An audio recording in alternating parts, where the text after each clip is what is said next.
Come on. Sorry, the dwarf had to devour extra food before bed. Hey, there we go. All right, we're back. Okay. We're back. Hey, we're back. All right. Hooray. So is everybody ready to begin? Yeah. Yep. Can be. All right. Without further ado. Poof. Oh, wow. I need more light. Give me just 1 minute. Okay. All right. Without further ado. So let's I'm going to read a few things. I'm going to introduce everybody to the camera. We are recording as well so that I can make a bunch of TikToks later. Yeah, this whole craziness has been recorded. Isn't that great? But okay. So got papers everywhere. Okay. So first, I'd like to introduce you guys to everyone. So unfortunately, Corval could not join us. He had something crazy come up, and his mom's not somebody to argue with, so, you know, that's just how it goes. But we have Shubo, we have Darkstalker, we have Azur, and we have Ponnyu. So if everybody wants to say hello to Hey. the audience. Hello. Maybe salutations. Say a little something about your character. Anybody want to start, or? Okay, it's just me.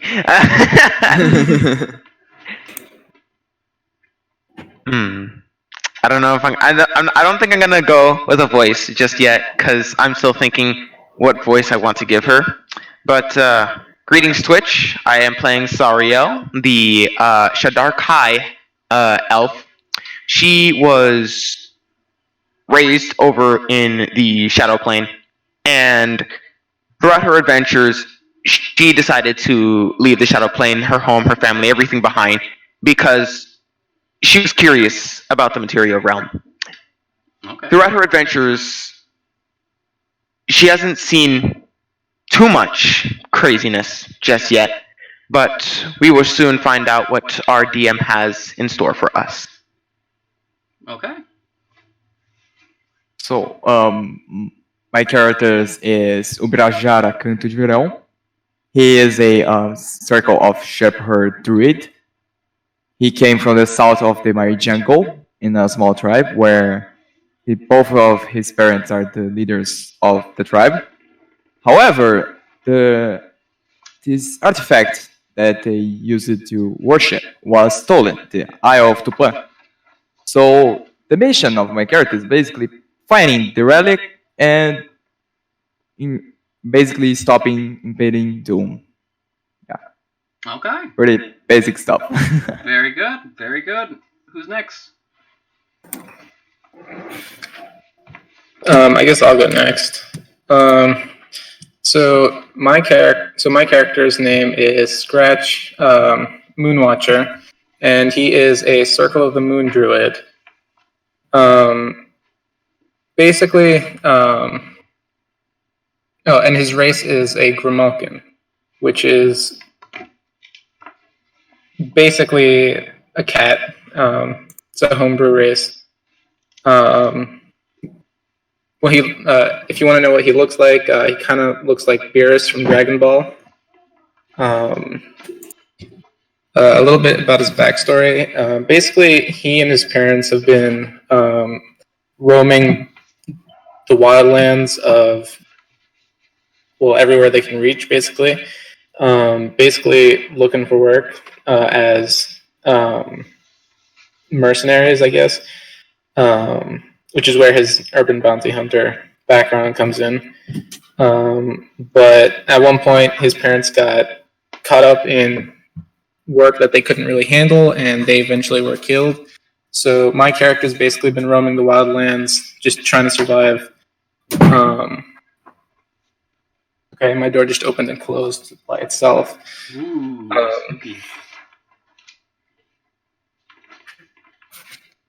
So yeah, basically he's been trying to find his purpose in life, and that's about it. Okay. All right. Cool. So Kenny, you got that overarching backstory that you're trying to find out what happened to your parents or something like that. Yeah, I mean, the mission they went on, he didn't go. Like he didn't know anything about. He just knew they were going on another one of their missions. Are you looking for vengeance? I mean, he doesn't really know anything. He doesn't really know anything about it, so he's not really, like super angry. But if he were to find out, then yeah, he hasn't really had any leads. Cool. Unless you want to introduce anything. All right. Wonderful. I like that. I got full control. All right, Shugo. Let's hear from you. And saving for the best for last, wink wink, Wink, wink. is Shugo Brightman, the dwarven cleric of Moradin, All right. who's basically just trying to find some ore so his family doesn't end up broke. All right. Very cool. Well, pleasure to meet you guys on the stream. I mean, of course, we've met before, but, it's out in the open now. So, I am going to read a little bit of backstory. A small little, opening. So, probably should have had a bottle of water somewhere close, but I don't. But it's okay. All right. And so, our story begins. Within the Forgotten Realms, time of... Blah, blah, blah, blah. Sorry. My nerves are, going crazy right now. Let me just start that over. Okay. And so, our story begins. Within the Forgotten Realms, times of war have turned to faded memories. Royal families have risen to power, setting new laws and infrastructure, banishing the ways of the old, and allowing a cultural revival to take place.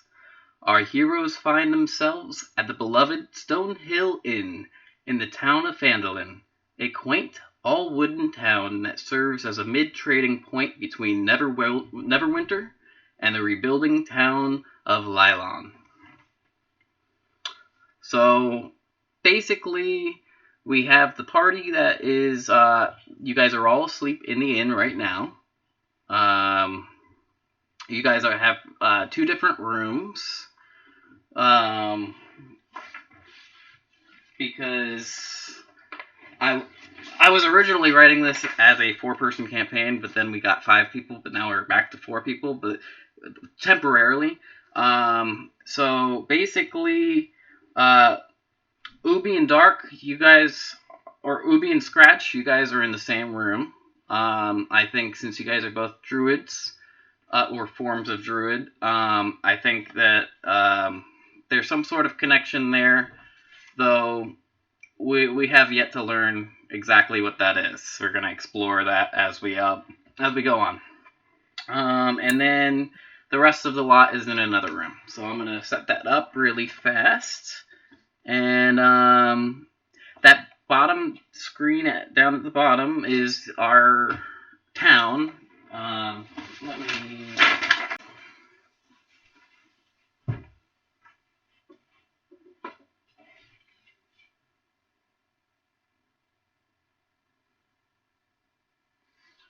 So basically, you start at the inn, the Stonehill Inn, and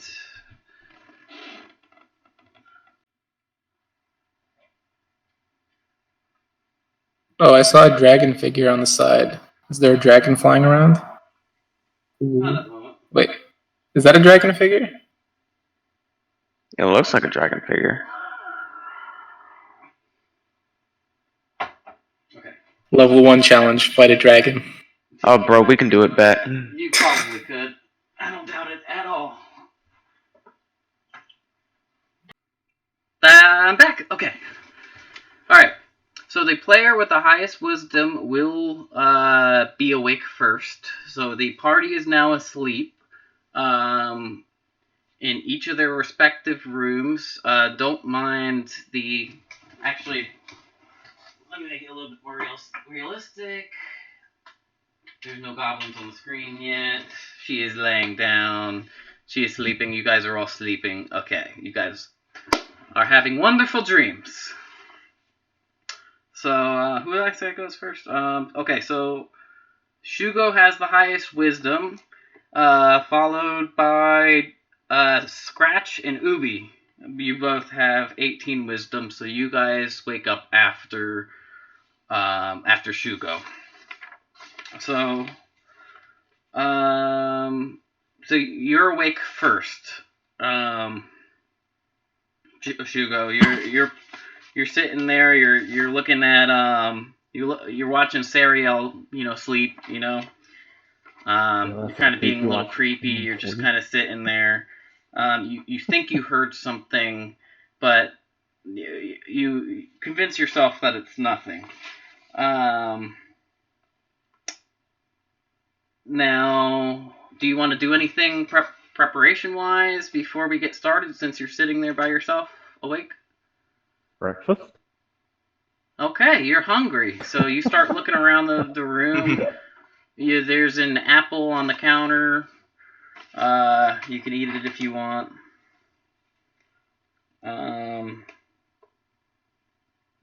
All of a sudden, there's a loud thud.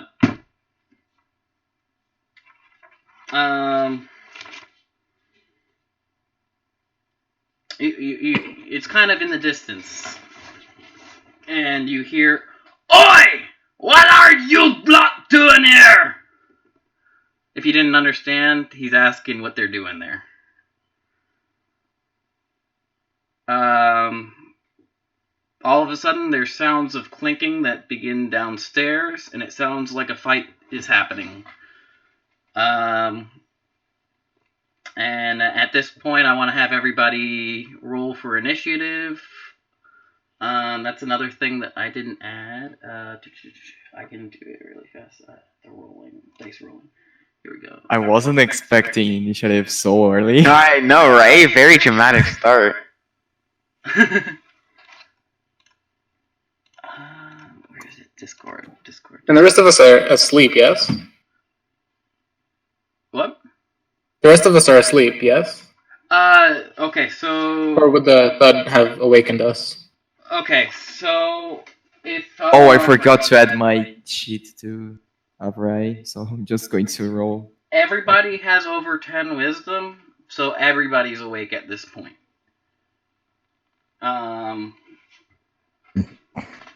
So, I mean, if you had under 10 wisdom, I'd probably have you still be sleeping. But you guys have high enough perception to where it's, you guys are awake right now.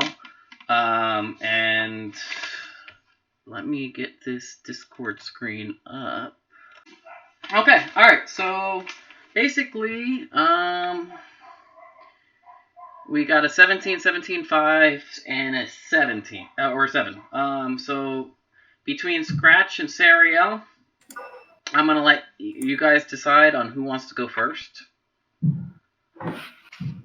I don't really care who goes first. I'll take it. Okay. You'll take it? Mm-hmm. Wonderful. Okay. By Morden. Spell it right.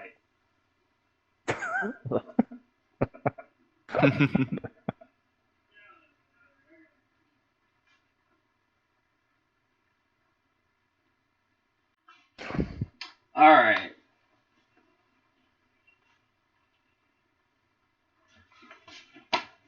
Alright, you just heard another loud boom.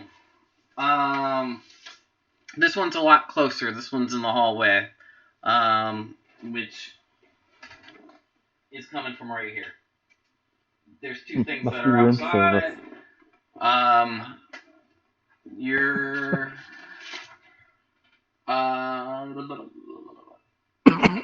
I mean, all of you guys have high enough passive perception to realize that that there is a hostile enemy outside.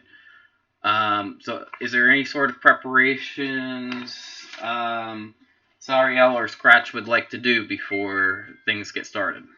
What, buddy, please? This is going on out there. I'm gonna pull out my bow and peek through the door. Alright.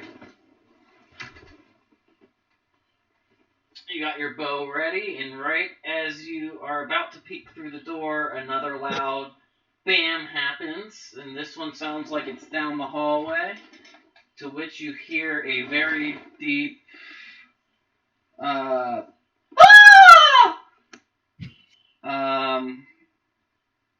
And you are peeking through the door. You see two goblins at the door of down the hallway to your left. Two doors down. They are standing right in front of the doorway. They just kicked the door in. They're about to attack whoever is inside that room. Goblins, here, now. I guess I'll go ahead and fire upon one of these goblins right now.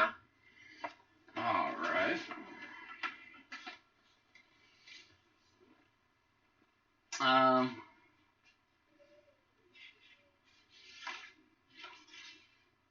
You're using a longbow.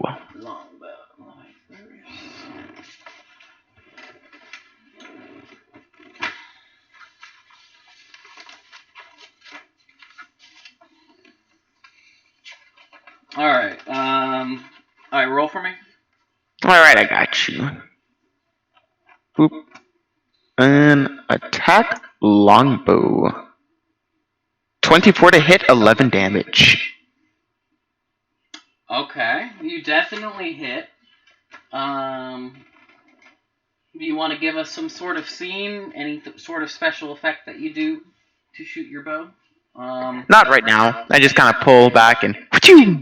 Alright.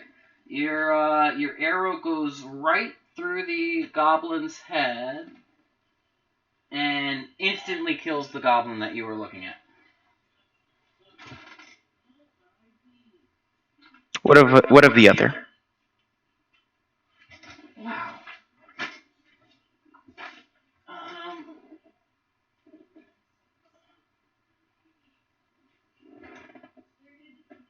Okay, well that stream just totally froze. You guys haven't seen anything change at all in the past minute. That's wonderful. Oh really? It's changing for me. It's changing for you? Mm-hmm. Yeah. Wait, so did the whole thing just turn? Which turn are you talking about? Because I'm still at the part where me and you were just talking. You're just looking at stuff on the computer. Oh, I've been moving game pieces around this whole thing. Oh no! That camera's not moving.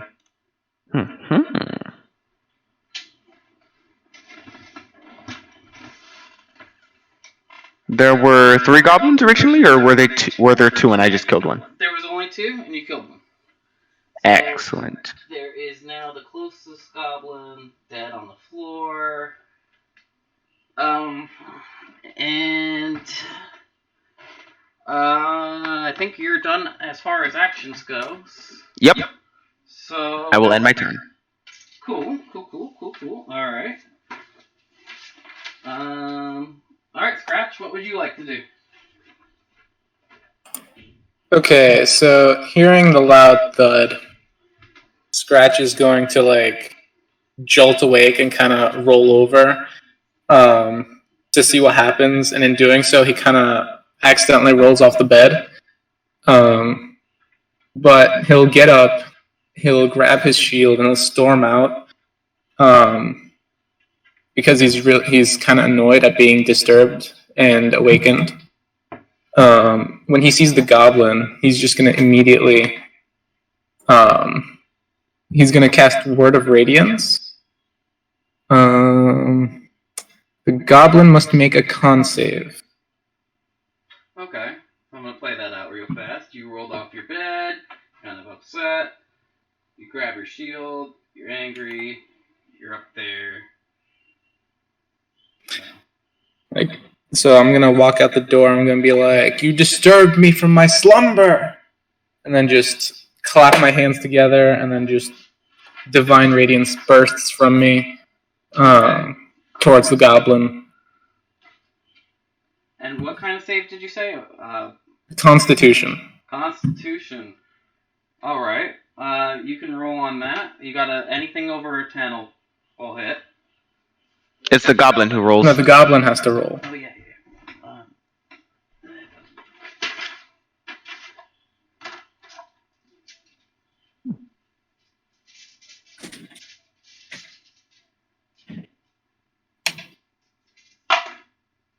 It hits.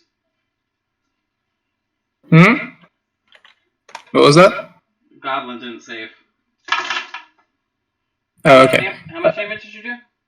He takes a d6 of radiant damage, so I'm going to roll that real quick.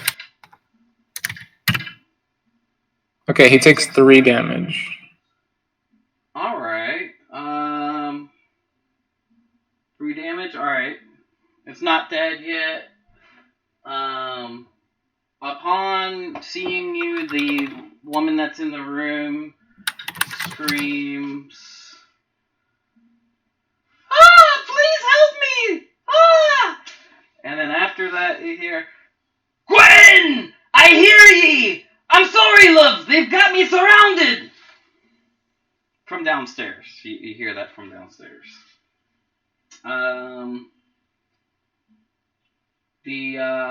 It's now that goblin's turn, and he's going to turn and attack you.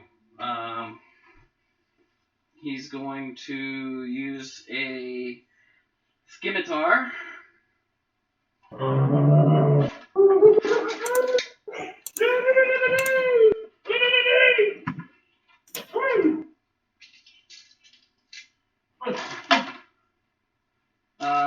He's got a 14. What's your armor class? I got it somewhere, but...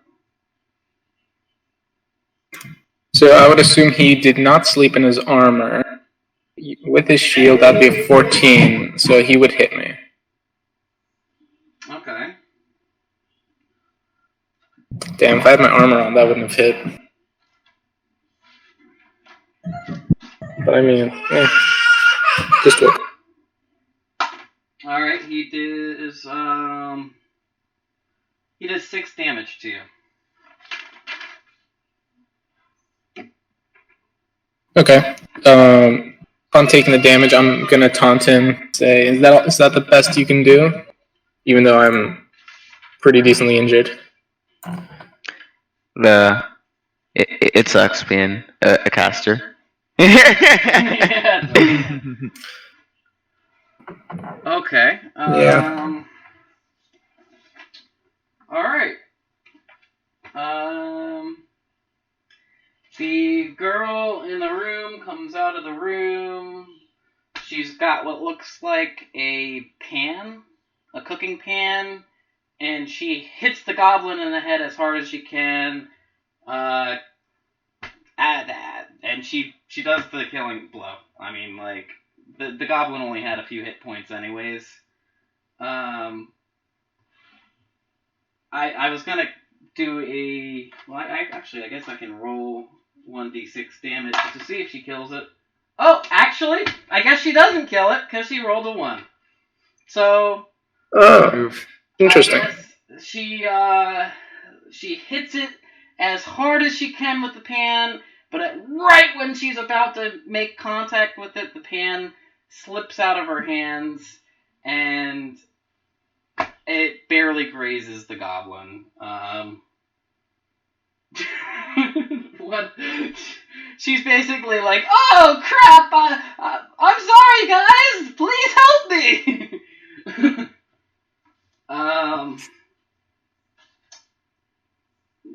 Now, in response to her hitting him with the pan, he's going to use a bonus action to try to nimble escape to the door, but he only gets to the top of the staircase. He doesn't actually get it down.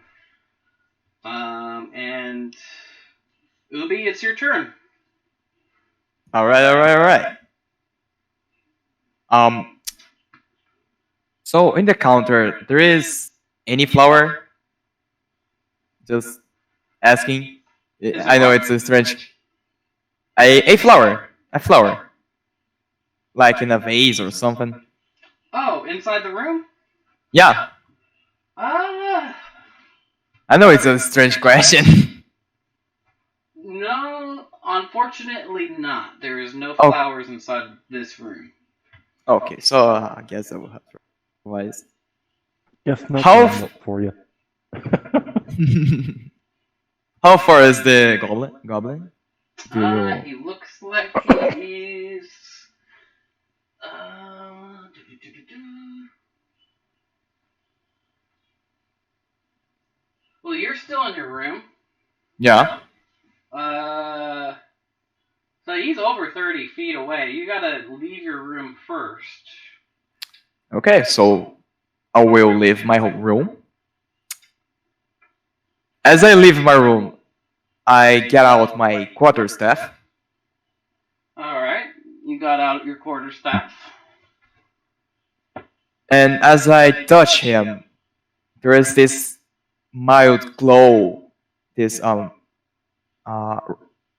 green glow to be exact, and it looks like the quarterstaff is being infused with magic as I cast Shadowlag as a bonus action. Okay. Alright, very cool. Let me get that out for you.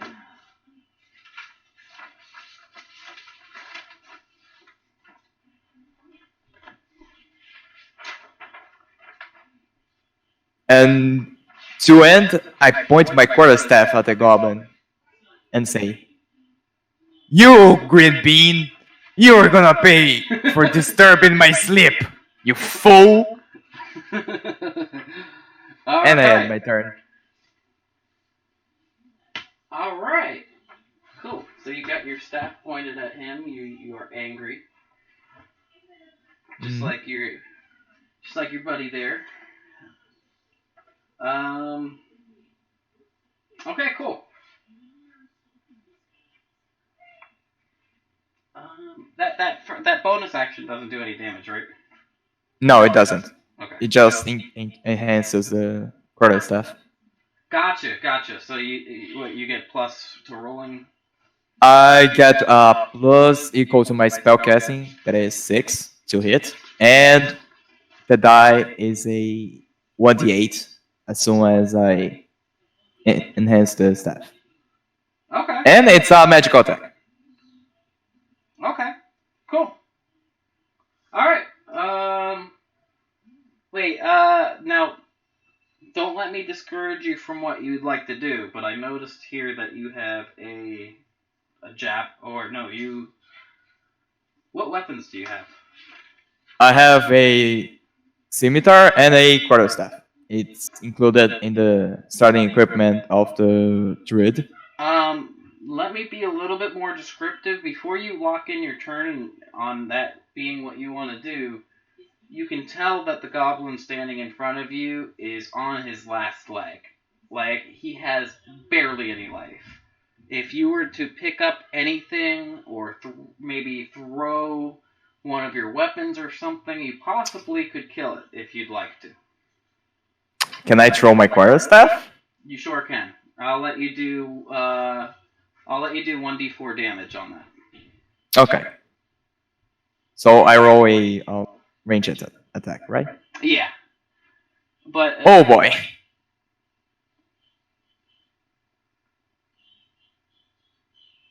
Just to be I don't know much about ranged attacks. It's a D20 plus my plus dex. dexterity, yeah, plus your proficiency. Okay. If I am proficient, that's it. Which you are proficient in quarterstaffs, so. Oh, okay, got it. Thank you, Lore. Alright, my dex is 0 and my proficiency, let me see correctly, is 2. I was for 3. 15. It hits. Oh yeah, it hits. Alright. Oh yeah, it definitely hits. Do I add roll 1d4 damage? Alright. 4! You basically you throw it with such force that it lands right into the back of the goblin's head. The front of his head slams into the door that he's standing in front of, and he falls down to the ground lifeless. Woohoo! So good job, everybody. That's your first encounter. The room is now clear. You see a door at the end of the hallway, and there's another door right to the right of you that leads to the stairs. There's another one right in front of you that leads to another room. Would any of you guys like to explore any of the other rooms? Or keep in mind, though, the innkeep is downstairs, and it sounds like he's in a lot of trouble. You've been hearing some crazy sounds coming from downstairs, and all of a sudden he screams, "Oi! Lady Luck, please help me! Who turned out the lights?" Oh boy. Well, that's something to be concerned about. Yeah, so it sounds like the innkeep is in some severe trouble downstairs, and the big woman that's standing in front of you, just eyeballing the ever-living crap out of you guys, because she is so, all of the races that are here are kind of totally unfamiliar to her, and she just totally saw a cat, not be a normal cat, you know? And it's also a very weird lot. But she finds it in her heart to say, "Wow, guys, thank you so much for your help. I really appreciate you." And she said, "I'm going to hide in my room now. Bye-bye." And she gets back in her room, she gets back in bed, she closes the door, and you no longer have access to that room. You possibly could do a stealth check, but she'll see the door open, if you guys do want to go in there. But since technically we are on Shugo's turn, Shugo, I'm going to let you decide what you'd like to do next. I'm gonna head downstairs and see if I can deal with whatever's killing the loudmouth. Okay. I just got an idea. So here's the thing: if we just kind of let the innkeeper die, we don't have to pay our tab. Wow, dude. I mean, my alignment would agree with that. I'm down for that. Wow. Oh, Shame on whoops, you, I man. accidentally shot the barkeep. Oops. Shame on you. You haven't Shame on really you. spells that could accidentally go off. You know, Let me add that the big woman that was with you just a few seconds prior also mentions, "Please help my husband. Yeah, she did mention that. That's true. yeah. Please help Oh, my whoops, I husband. accidentally please." killed her too. Would you look at that? Oh dear. I jest. no. I jest. Yeah, I jest. alignment. Yeah, my alignment wouldn't agree with that though. None of your alignments would really. None of you guys are evil. I mean, in definition, I think evil alignment would totally allow goblins to rip human people apart that are in a peaceful town. Morden helps those that helps themselves. And also, too, you guys already saved the innkeep's wife. How fucked up would it be if you saved her and then was like, "Okay, you guys have fun. Peace out." But, okay, so you run down... Wait, actually, if this was an evil player, we could justify that by saying we killed the goblin because he disturbed our sleep and not because he was threatening another person. You're right, but aren't you guys all, Yeah, we're good. Casters? Can't you just cast, thaumaturgy and just like cut out all the noise in the room and go back to sleep? Point taken. I mean, So we going back to sleep? okay. Oh shoot. Okay, so Well, anyway, I guess we rush downstairs. Shugo, you are now downstairs. Yeah. Well, actually, everybody's down. Oh, do all of you guys agree? Are you guys with him? Oh, Yeah, so we can but- all go Yeah, at the yeah. same turn then. Yeah, sure, but can Yeah, I we'll wait for Shugo. pick my quarterstaff first? Oh yeah, of course. That's to pick up the quarterstaff is not an action. You just Oh, pick it okay, up. Gucci. Yeah. Gucci. Oh, I should probably grab my armor, so I'll go take a minute to do that. All right. Imagine needing armor. I'm gonna walk down there in my PJs. Right now, you guys are out of battle phase, so really, you guys can do whatever you want out of order. Just make sure everybody is like nice and like communicative one at a time with me on what everybody would like to do. Now, All right. the options are there. If one of you wants to explore the other rooms, you totally could, or you guys could just go and save the innkeep. It sounds like he is in a lot of trouble, and your passive perception tells you that there is more than 5 or 6 enemies downstairs. He's in some trouble. Like there's some crazy crap happening down there. Yeah, I'll just take a minute, slip into my armor, grab whatever I had, and then wait for everybody else to be ready, then go downstairs. Doing your thing there. Who is in lead? You guys are getting ready. Who's in lead? Just a quick question about party composition. Yeah, who is our front line? Probably me, as I said earlier when he said Sugar goes first. Like Oh, 2 minutes I ago. only had you go first, only because you did not have a move in the battle phase. So technically, Yeah, and I said that I went downstairs. Yep. So So, that's and then true. right So, shortly after that, they all started in on the That's let's true. be evil, and we never got around to my turn. That's what I was trying to say. That's true. Okay, so Shugo, you are first down the stairs, followed Yeah. by who? I guess I'll follow.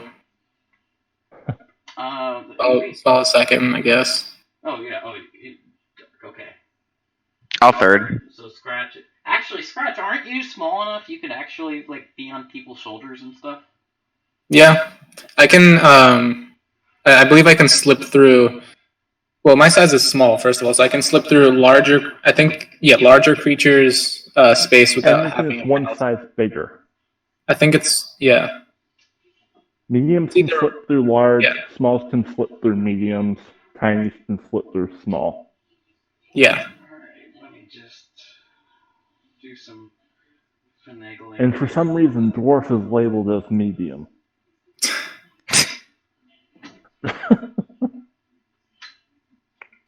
Well, to be fair, they're not really that small. Like, they're still 4 feet. That's still pretty tall. Yeah, that's decent. Okay.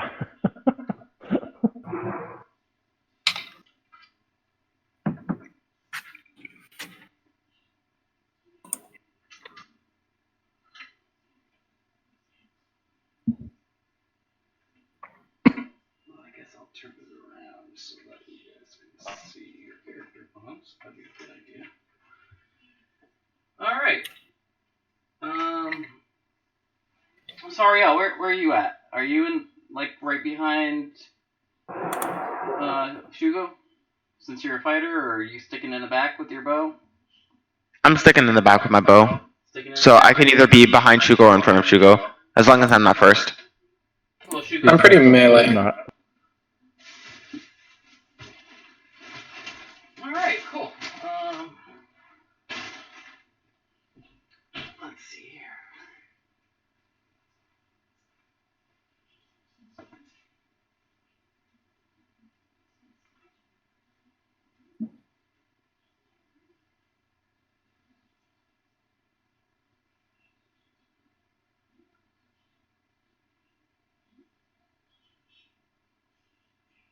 Alright, I guess that's good enough, I think. Yeah, I think that's good enough. Okay.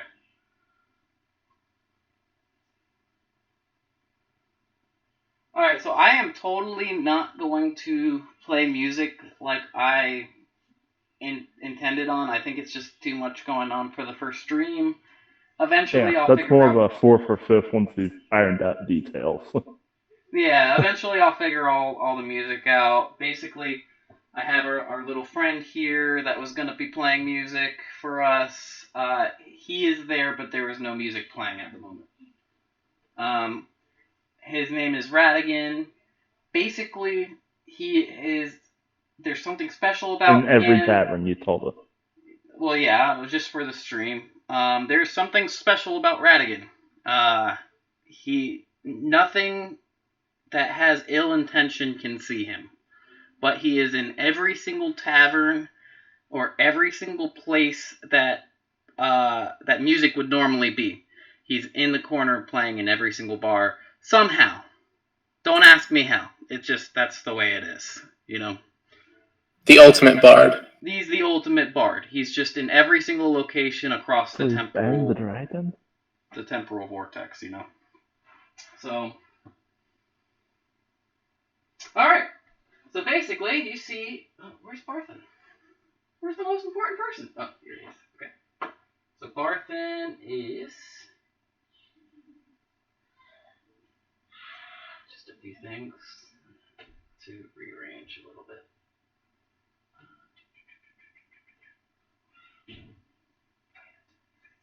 Ranger, you should watch the stream if you're not busy.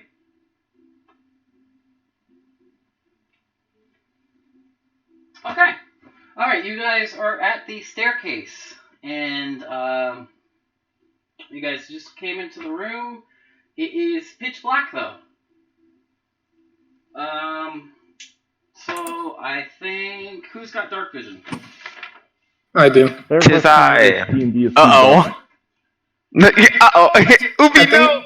I think the better question would be to ask who does not have dark vision. Who does not have yeah, dark that's what I said. vision? I don't. Okay, no dark vision. I think more people have dark vision than don't have dark vision. Yeah, there's only, I think, 3 playable races that aren't homebrewed that don't have dark vision.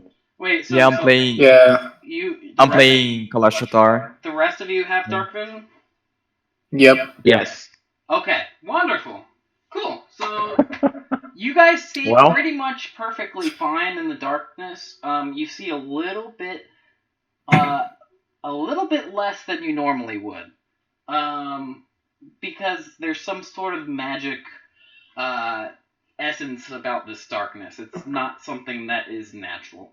Now, you can also notice that the tables have candles that are lit, but for some reason, the fire is not producing light. It's producing darkness.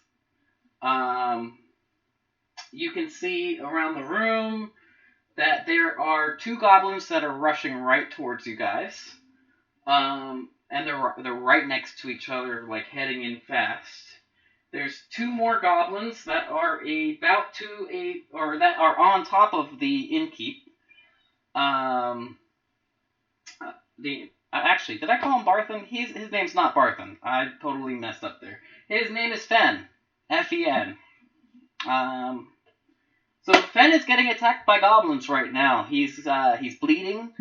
They're like, they have claws. They're like biting him. Their scimitars are like thrown across the room because he's fighting back. But he's an alchemist, so he's not a melee fighter at any means. And when he sees you guys, he's basically he hears you guys, but he also knows that like everything upstairs must have been fine. So he kind of already trusts you guys. So he basically screams out to you guys, "Please, I help me, guys! If you can get some distance between me and them, and I'll be able to help. I promise, help!" So he's kind of beckoning you guys to help. There are 3 Grenell behind the counter, which Sariel, you're able to tell that that these goblin are different than normal goblins, and you believe that they are magic somehow. They have some magical properties. You can't exactly tell what, but and then there are two slightly bigger goblins at the end of the counter. You can tell that these goblins are like goblin gang members. You know. The three Grenell behind the counter are under full cover. And the two goblin gang members that are at the end of the counter are in half cover. I see. So you guys have two goblins in front of you. And Shugo, I'm going to let you continue your battle phase. And we'll pick it up from there. Alright, Hulk smash. I'll smash one of the two that's nearby. You what? I'm smashing one of the two that's nearby with my hammer. Alright, hammer attack. Are you going to do some epic charge up? You swing it way far back and... Or are you just going to do a normal, like side to side? Like, what kind of hammer action are you going for? I know I gotta type this out.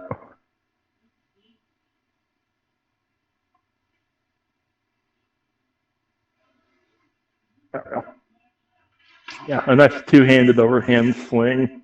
Make some goblin meat paste. Alright, overhand swing. So, basically, you lift your hammer up, and it looks like it's going to be a very powerful swing. You lift it, you go, "Ugh!" And right as you come down, you stumble a little bit, and you kind of lose your balance, but the hammer still manages to come down onto the goblin's head, and somehow instantly kills it, since the hammer is pretty much almost as big as the goblin. It makes a giant splatter of entrails and everything else all over the floor in front of you guys. It just... Oh my. So that Hang up, goblin's I'll dead. To put it nicely, he's pretty screwed. And will that end your turn? How injured does the barkeep look? He said he's been fighting them for a little bit now. Oh, Does he I look didn't even near tell you. death? Okay, so you also notice that there are about, I want to say, 8 goblin bodies all over the floor. It looks like a massacre. Like, you don't... Okay, so he's doing pretty good. Yeah, he's bleeding. He's got some cuts on his face. His so no clothes holes in are him. ripped. Okay. But he is still okay. He's not... I mean, he's more upset that this is even happening. So yeah, he can pretty much manage by himself for a little bit, if that's what you're wondering. Okay.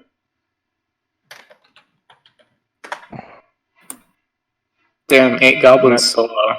What a barkeep. Did what? I said he took out 8 goblins solo. What a barkeep. Oh, yeah. Or just a good AoE cast. That's also a possibility. He is an alchemist, so he does have some things up his sleeve. If there's distance, there's not much he can do with things that are right up on him.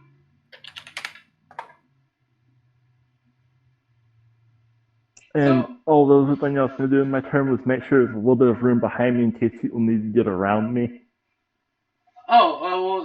If anybody's got to get around you, that doesn't cost any actions or anything like that. You guys are able to freely move amongst each other. Okay. As long as you do not end your turn on someone else's tile other than dark. Yeah. Yeah, Scratch can totally end his turn on the same tile as somebody else.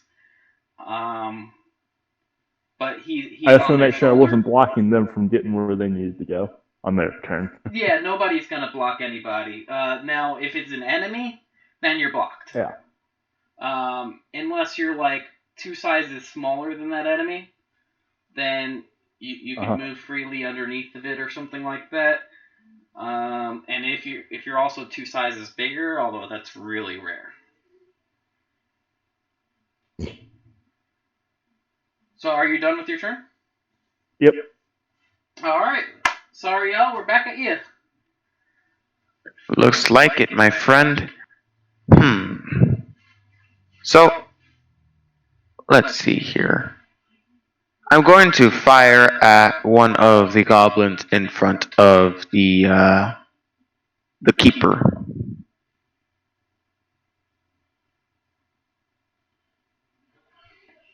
Okay. What are you gonna fire? An arrow? Yeah, longbow. Longbow? Gotcha. 25 to hit it. Wow. another good roll. 11 damage. Oh my goodness. Nice. Yeah, that's a great one. Okay, so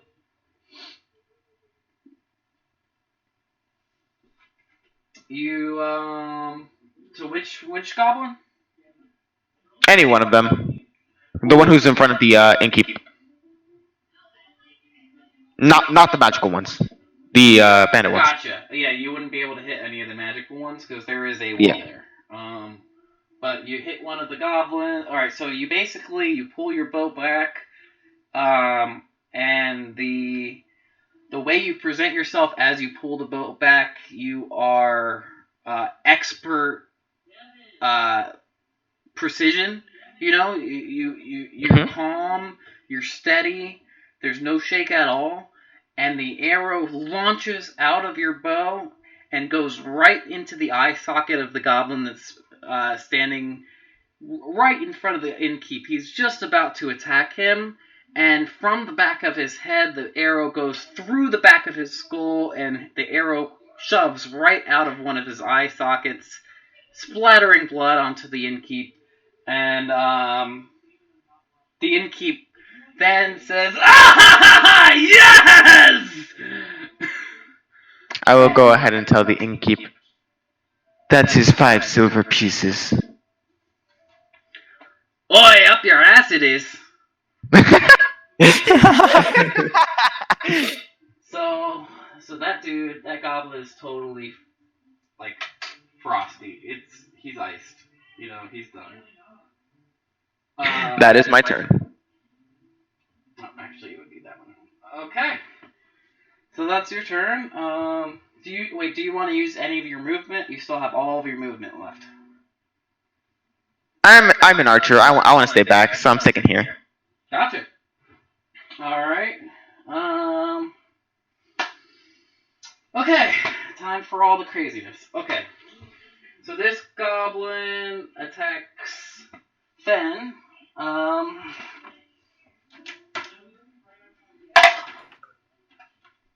He doesn't hit. This goblin in front of Shugo attacks Shugo. Shugo, what's your armor rating?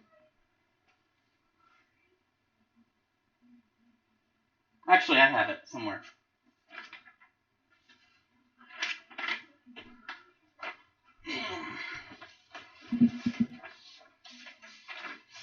Yeah, I'm muted. 18. Your armor's 18? Now I see it.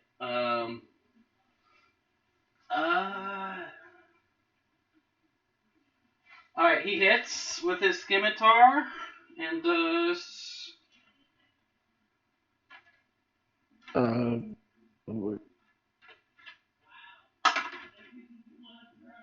2 damage. No, 4 damage to you, Shugo.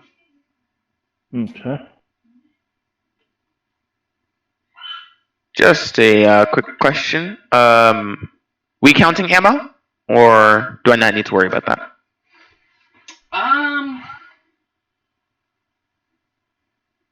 As for right now, no. Don't worry about ammo. You're fully stocked. Gotcha. Now, at some point after a long journey, or a very long adventure, where you've just cast 20 arrows, or something like that. I'll kind of keep track in the back of my mind. Once it kind of seems unrealistic, I'm not gonna let you have 500 arrows. I'll let you know. As long as you're buying them on a regular basis. Yeah. Okay. Yeah, you're fully stocked right now, so I'm not gonna be like, oh, you only got 57 arrows left, sir. Oh, you just used another one. Now it's 56. I'm not gonna be exact. You got a bunch of arrows in your quiver. You're good. I'll be keeping track of them just in case, anyways. Cool. That'll help me a lot. And it's not gonna be like an exact number. Just a guesstimate. I just more realistic. The way I like to DM is just anything. The more realistic it is, the more believable it is. Okay. Okay. So Shugo, you just took some damage. You took 4 damage. Yep, I've noted it. The And I had 2 HP. Goblin gang members move up to the innkeep. One of the Goblin gang members is standing on top of the dead goblin that has the arrow in his head, and the Goblin gang members are going to use a dagger. Well, it's more of a switchblade. They got these big, giant switchblade things that it's almost Assassin's Creed style, It doesn't look like they should have this technology that they have, is what I'm trying to say. So, it just seems out of place. You've never seen blades like this before, and ever, any of you guys. They got, it folds up into its own sheath, like a pocket knife. But, of course, your characters wouldn't know what a pocket knife is. So they're just looking at it what the heck, this thing's weird, These switchblades. When you say they're Assassin's Creed style, do you mean literally it's on the wrist, or is it just a knife that they just It's like a knife they but it Okay, folds up, gotcha. Yeah. So There, until I can remember what the command is that does the tracker bit, I'll just do it that way for now. Okay, so one Goblin gang member takes his switchblade thing and plunges it into the chest Ponnyou, I can't remember what it was. Of the innkeep, and does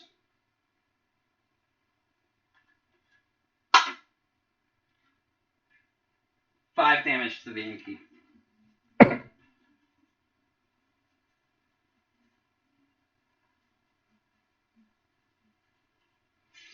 Okay.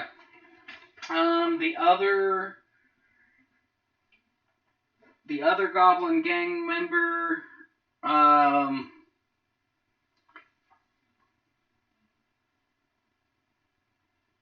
he can't really do anything. He's just standing in a defensive position. And yeah, that's it. So basically, at this point, the innkeep screams at you. There we go. Oi! You guys have to do something. I'm swamped here. I'm swamped. Help! They're coming from the cellar. And we are at Scratch's turn.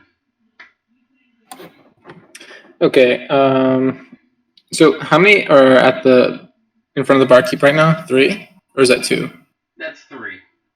There's 2 Goblin gang members and 1 regular sized goblin. Okay.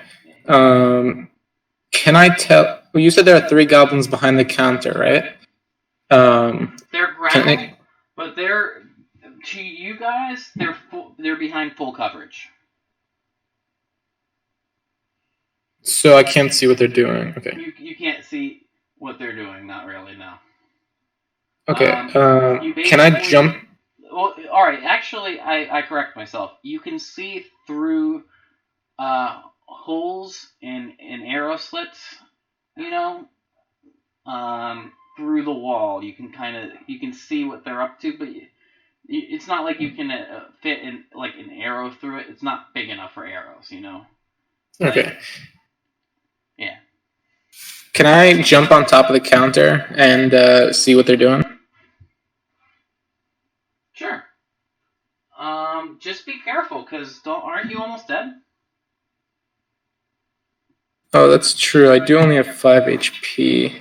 If you have any sort of healing, I should probably do that. Yeah. So I'm going to go ahead and cast Good Berry, and then eat, and then just like quickly shove 6 of the berries into my mouth. Okay. What are you gonna do with the rest of the berries?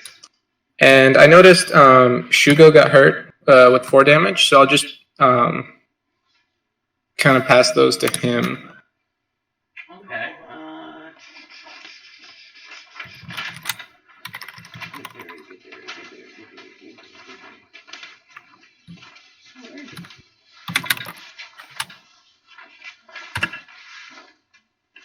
When you said you ate 6, it says that it takes an action to eat 1. So, Oh, so it's an action to eat 1?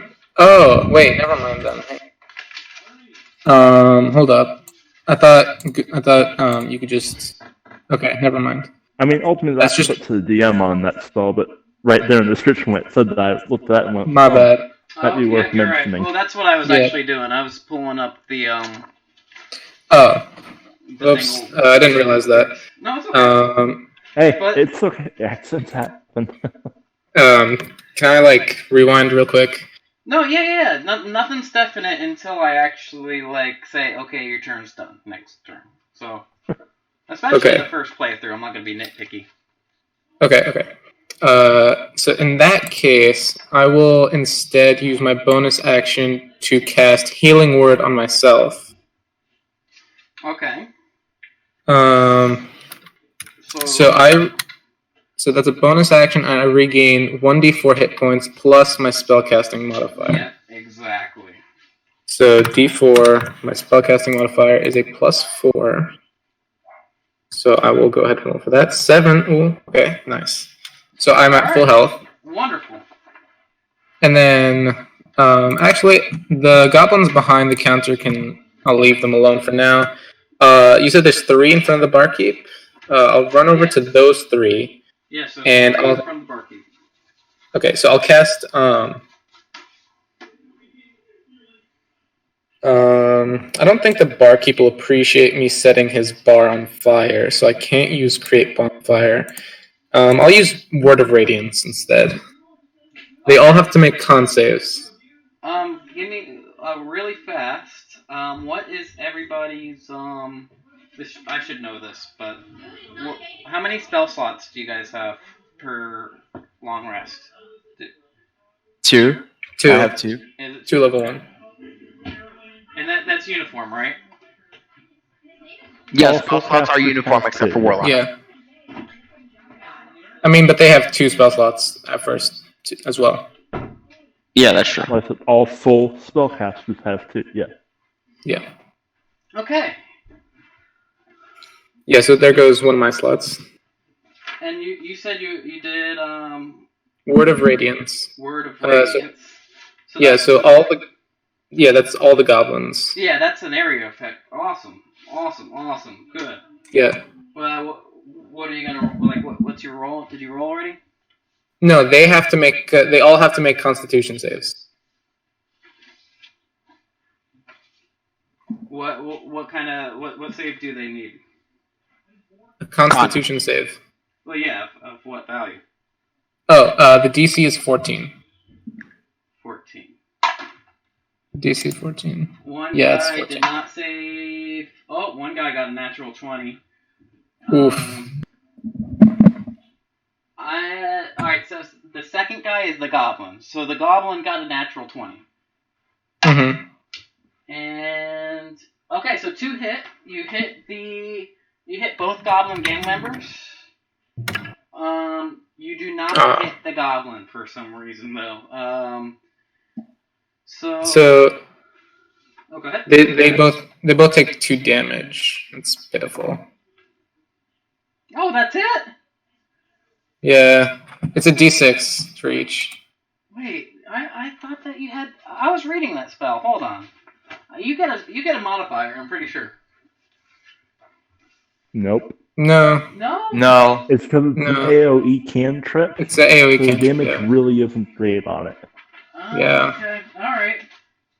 Oh, you have to cast it at a higher level, I believe. No, it's a cantrip. So when I reach a higher level, then it gets stronger. Gotcha. Okay. So I think I'll use my claws next turn. My claws do significantly higher damage. Okay. So Yeah. Okay. Yeah, so that'll be it for my turn. you got 8, and 7. Okay, that's it for your turn. All right.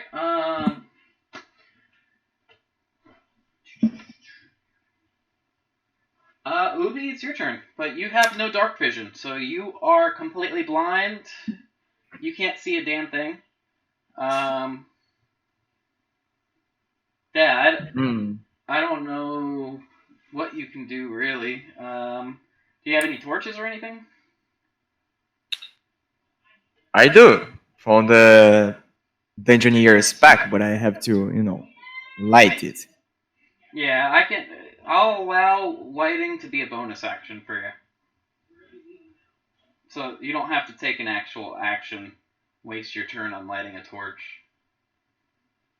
Didn't you said that this darkness was magic? Yes, but so the torch will still allow you to see anything around you to I want to say about 15-20 feet, but it'll when it comes to the center points of the table, the flames of the candles that are lit, your torch will not do anything for that light. It just seems like a dark void, The closer you get to those, the light just disappears, as if it's getting sucked from your torch, Okay, got it. So yeah, I will light a torch in the middle of a tavern made from wood, because that's a great combination. I'm pretty sure. Trust me, guys, I know what I'm doing. It'll be A-okay. I believe in you. Barkeeper won't mind. Okay, So what else would you like to do? you said it was a bonus action, right? Yep. Okay. Can I go downstairs? Yeah, you have No, all your movement left. Okay, so I do that. All right. Can you move my piece, please? Okay. Oh yeah. There you go. That'll give you the distance of your light and also other info if needed. Then sometimes looking those up takes a lot of time. All right. You're All right. downstairs. You're standing right in front of a goblin. Okay, I cast Thorn Whip, which is a cantrip. Yep. And let me check here what it actually, the specifics of what actually does, because I didn't memorize, and I'm gonna be honest. I'm sorry. It's okay. I didn't memorize it either. I'm pretty sure if it hits, it pulls 10 feet closer to you. Yeah, Yeah, I have the and- cantrip too. Range 30 feet. Yeah, that won't work. Okay. Oh, it's not on average. Hang on, I could add that. quick to the So it's not in the SRB. No, but I can add it in as homebrew for the server. I'll do that real quick. Oh, Do I Dark, see- have you been? Oh, sorry. Continue. Okay, thank you. Do I see the goblin next to the innkeeper, or the light doesn't reach? The goblin next to what's the range? Sorry? 20 feet on the torch. Yeah, 20 feet on the torch. 20 feet on the torch. Yeah, you could see one of the goblin gang members. You can see the goblin that's standing right in front of you. You can see his Okay. orangey brown teeth. And he's looking up at you and he's like... So I point my finger at him, and under my sleeve of my robe, Okay. a whip. What looked like a stem of a plant. Okay. Wolf thorns goes out of the sleeve, dragged into the goblin. Now let's see if it hits. And I'm pretty sure it's not going because my strength is -2. Oh shoot. Let's get this bread, gamers. It's a critical hit. Oh! Oh, the first nat 20 of the game. Nice. Let's go. I'm happy with that. I am as well. So Okay. double dice for the. Yep. Wait, Yep, double wait, do you do double dice or double whatever the dice rolls? That's a good question. What do you guys want to do? According to this, okay, I'm sounding like a fucking meta slave right now. But if we are going by rules, it's double dice. Okay. Yeah. I know some Honestly, DMs do it differently. I will allow Yeah. either way you guys want. I'm letting that decision up to you guys. So Yeah, I Yeah, can I- use double dice. Yeah, I personally prefer double dice. Yeah, Okay. roll dice is better with some of the other effects, so you can have like re-rolling ones type Yeah. effects. yeah, eventually. You know, if you have that stat. Okay. 1d6 plus 1d6. I know how to count. Hooray. And it's 6 damage. 6 damage. Okay. If it doesn't kill, I'm going to push the goblin. Let me see. Bull, sorry. Bull. It's a polio. To me, yeah. Let me see if that hits. Give me just a second. Oh, okay. Sorry. Or wait, what you rolled? 18. You rolled natural 20 reduced to 18, yeah. Yeah. And then 1d6. So basically,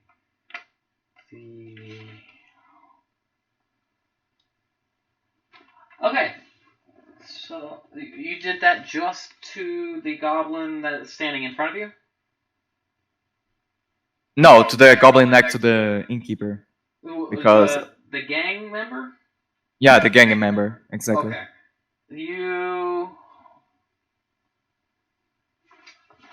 You bring your arm back, a whip comes out of it, you whapa!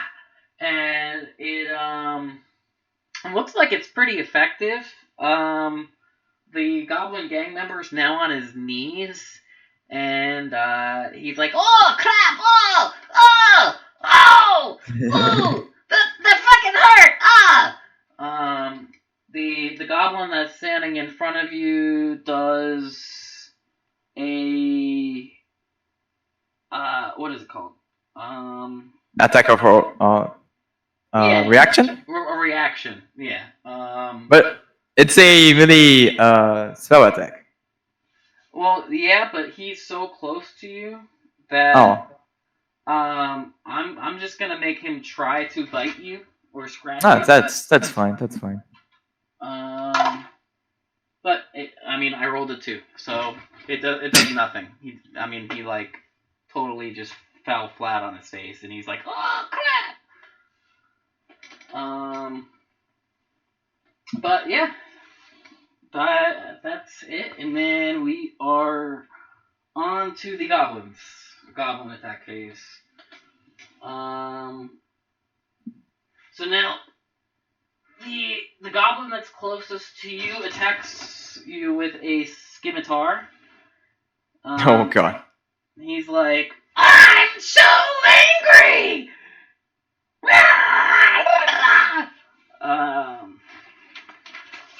So, what's your armor rating? 11. Wow, this goblin sucks because he totally missed again. You got an 8. Plus. Oh, no. He actually just hits. Sorry. Ah.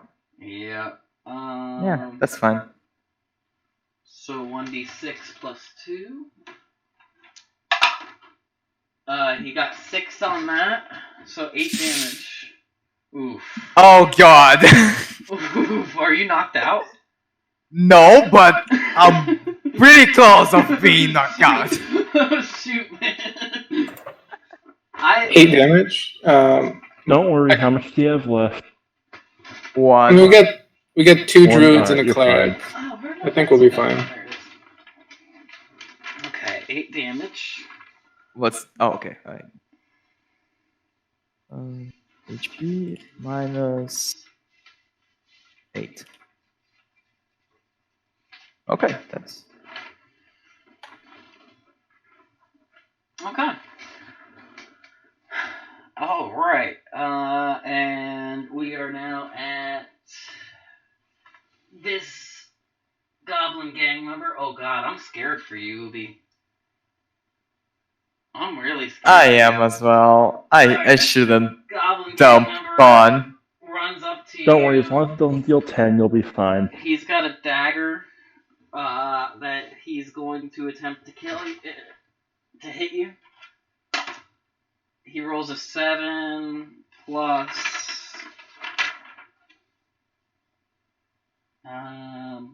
plus 5, so 12. 12. Ah, shit. Bro, these guys got Oh god. These guys got a +5. Holy shit. We're level 1. He rolled 1 damage plus 3, so 4 damage. So you're knocked out. I apologize. That sucks.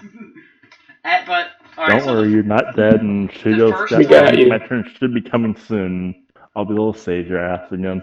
yeah, definitely. The first time you get knocked out, or when you get knocked out, it does not take away your life throws. Okay. Only when you take damage. Mhm.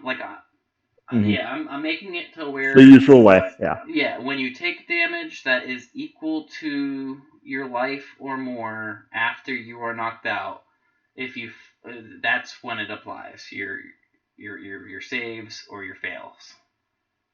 You know. Okay. So yeah, you're knocked out. I apologize, brother. Hopefully That's fine, it's fine. And the next goblin gang leader runs towards you. He Oi, stands on over top here, of you scrawny bastard. the dead. He's standing on top of the dead goblin. He now he's going to attack Shugo with another dagger.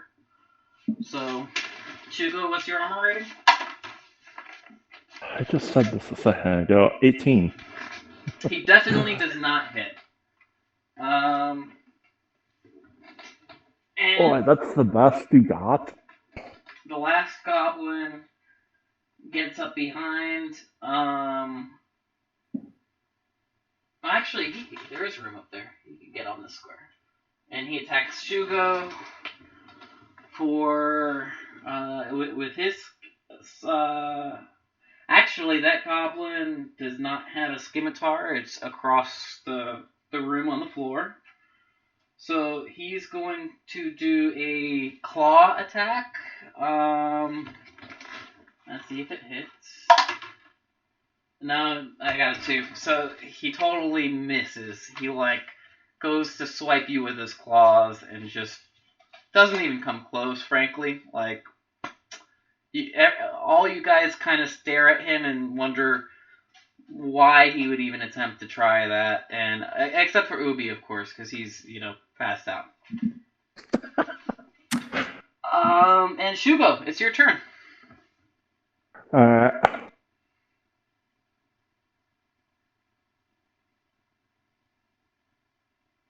Cast healing. Heal.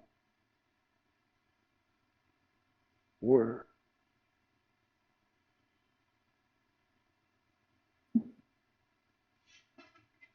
Alright, so you get 6 HP back and you're conscious again, but still prone now, Ubi. Nice. Okay. And then that guy who tried to stab me with the dagger, let's make him meat paste, if that hits. Alright, I like that. You definitely hit, and you hit 7 damage, so basically, Shugo is on a roll. He, feeling the energy of the goblin that he ended before, he pulls back his hammer even harder than he did before, and expertly swings and flattens the goblin right in front of him. But a side note being that you guys should all probably shower after this encounter because you all are covered in blood. Yeah, this is the Gallagher. You're just... it's everywhere. Like, there's guts, there's, like, a spleen or something, there's, like, lungs hanging off a picture of the wall. It's pretty gruesome. You just really, like... You overdid it a little bit. Can I shout to the innkeep and ask him if he pays his janitor enough?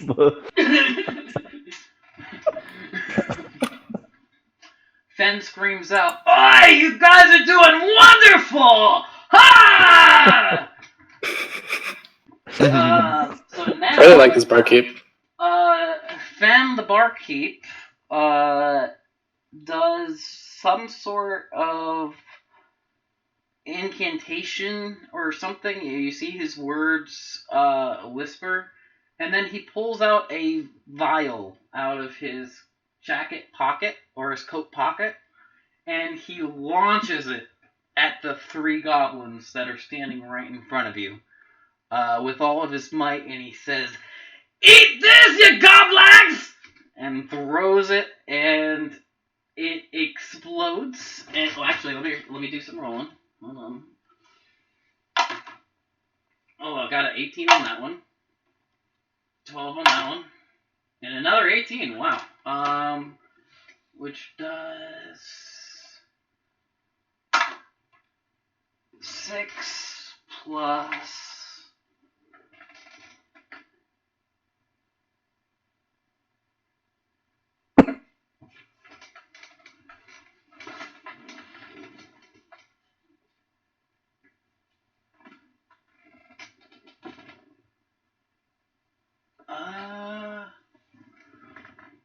Alright, so basically he throws this vial as hard as he possibly can.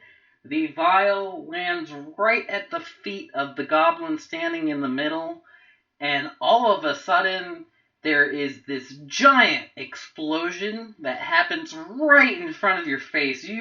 Literally, the entire party is engulfed in this extremely huge explosion that watch the beard. All you guys can see is just fire at this point. But none of you guys take damage. You don't even feel the heat. You only see this bright light from the explosion. Like it's like this explosion is happening right in front of you, but you are completely fine.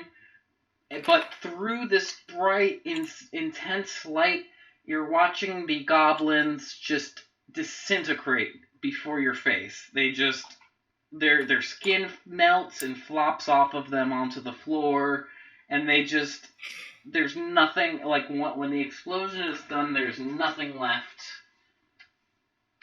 Just dust.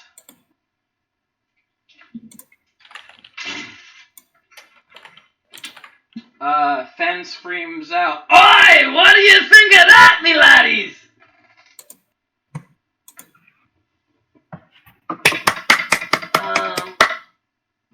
Scratch just claps as well as he can with his paws. Cool.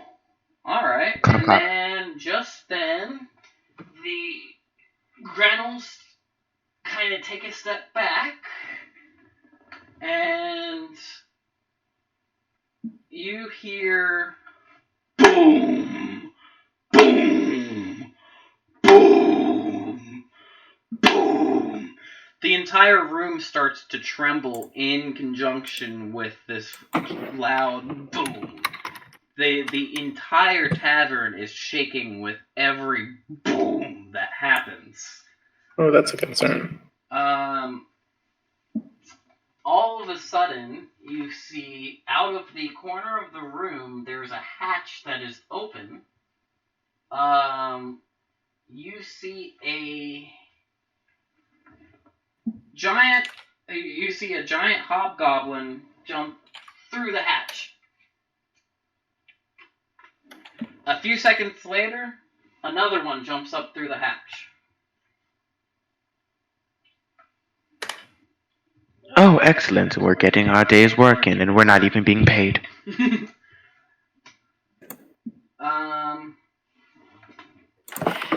hobgoblins instantly take their movement actions and jump over the Grenel onto the bar top.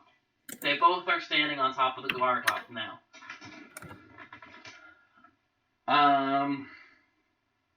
Now these hobgoblins are not like normal hobgoblins. They have glowing red eyes. And, Ubi, you can see their glowing red eyes through the darkness, and it scares the crap out of you. Do I make any save for not No. being scared, or I just piss my pants You just on the piss your spot? pants. You literally... Cool, good to know. You're just standing there. You're like, oh shoot. You're Poor Ubi. constant, like, you are now rethinking your entire thought process for being in the front of the line right now. Yeah. Because I thought he rethought that process when he got knocked unconscious. yeah, you and Shugo are basically taking the lead right now, you know. I'm not very smart. I have 18 wisdom, but I'm not very smart. So basically, the hobgoblins had to use half of their movement to climb on top of the counter. So they weren't able to make it too far. They only got to the top of the counter, and they're not able to make any attacks right now because nobody's close enough. They might be able to throw something, but they're not smart enough to do that. Like, they don't even think to throw their weapon at any of you. So their turns end, and then right behind them comes a... what did I call him?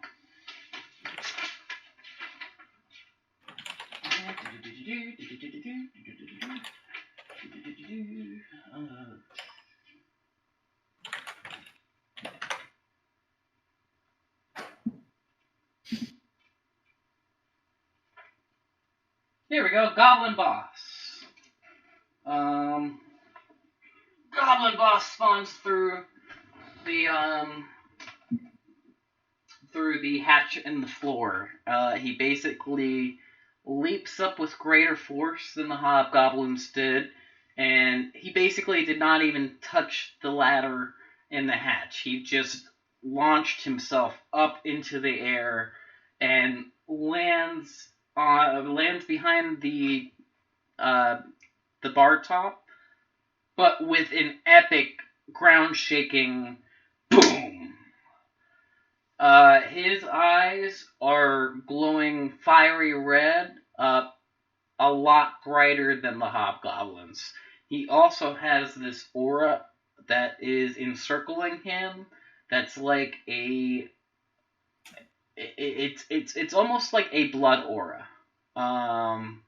It's like the color of blood, but it's like an energetic fog, if that makes any sense to you.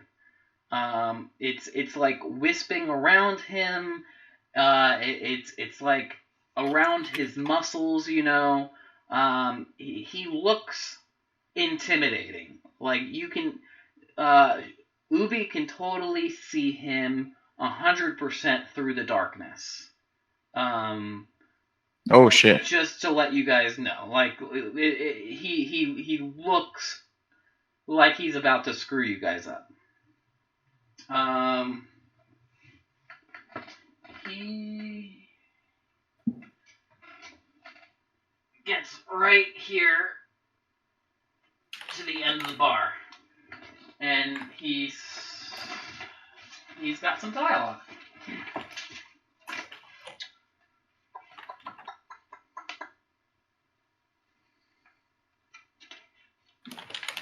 Okay, so the goblin boss is on the scene.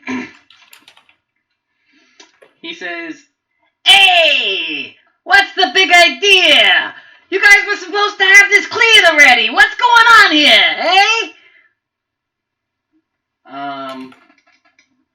At that response, one of the Gretel turns to him and says, "But boss, we're having some trouble here. We don't know what to do. They're putting up a fight." So he turns around and he says, "Aye! You know, if I want anything done, I guess I gotta do it myself." Now, I know my accent changed there. He's like an Italian mobster, you know, just to give you an idea of his accent. Because my accents suck. Unfortunately. But yeah. So, little dialogue that happens there. He's enraged. And...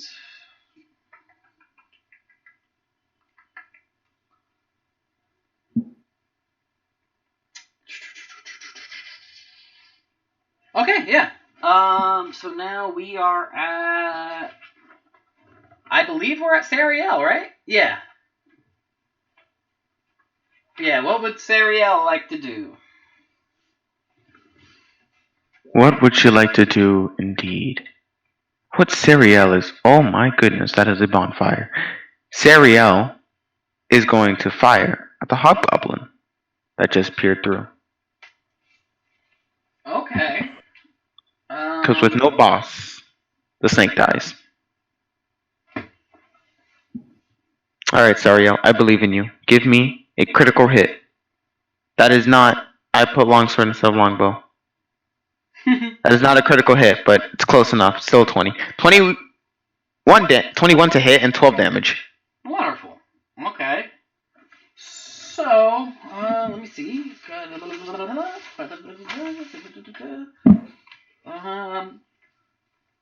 Okay, you hit.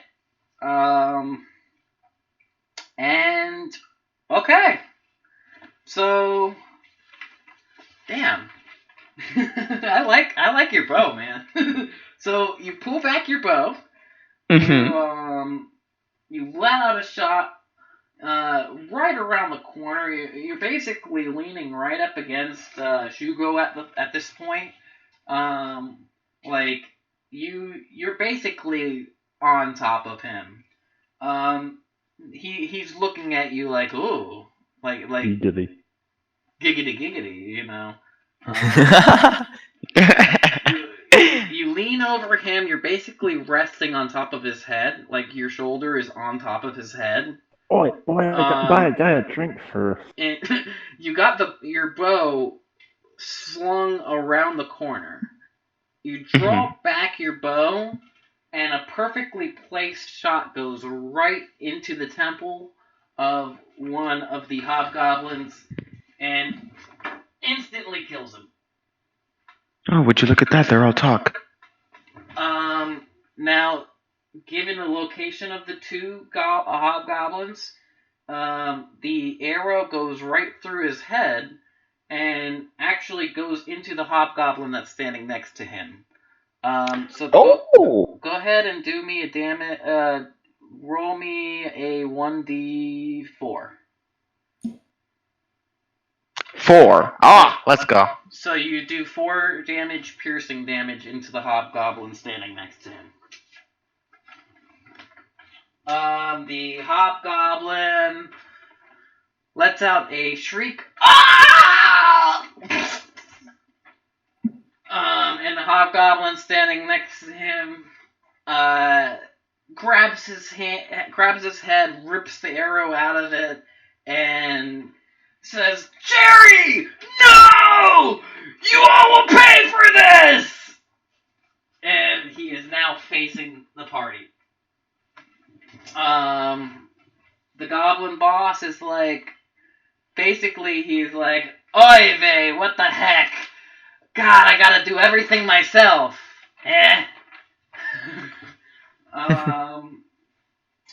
At this point, the Grenell, one of the Grenell breaks concentration for a second and casts Bane on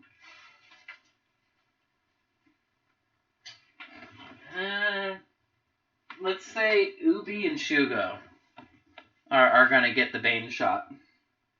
That's by me. So make a charisma saving throw.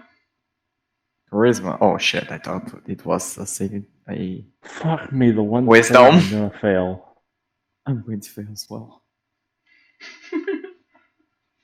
Wait, what's the command for a check or a save? I don't know.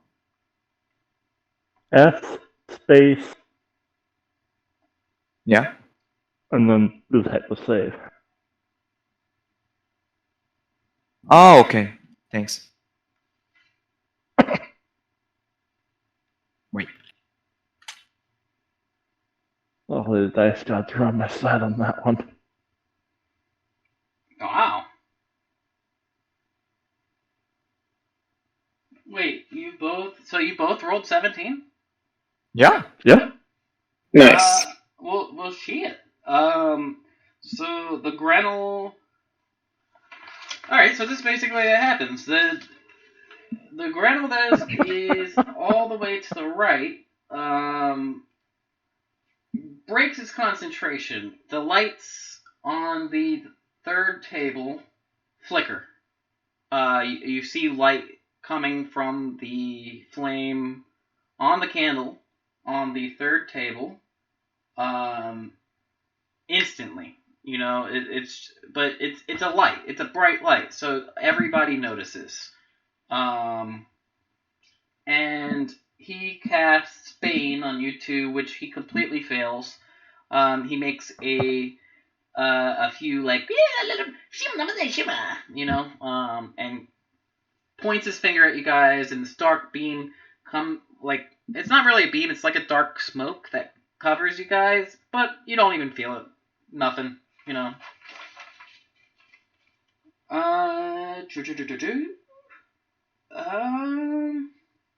Yeah, the other Grenells are not going to do anything at this point, and we are now at Scratch's turn. Scratch, what you going to do, bud?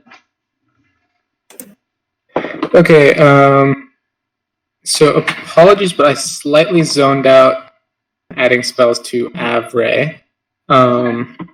So there's the boss, and then how many other goblins are there?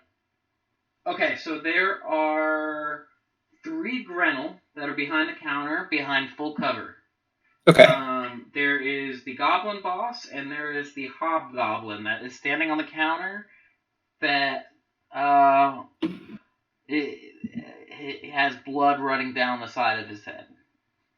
Okay, has anybody attacked the boss yet? Nobody has Not attacked yet, the but I was boss. planning to eventually. Okay. So, I guess since all those guys behind the counter stacked together, how close together are they? Like pretty packed tight? The Grenell? Yeah.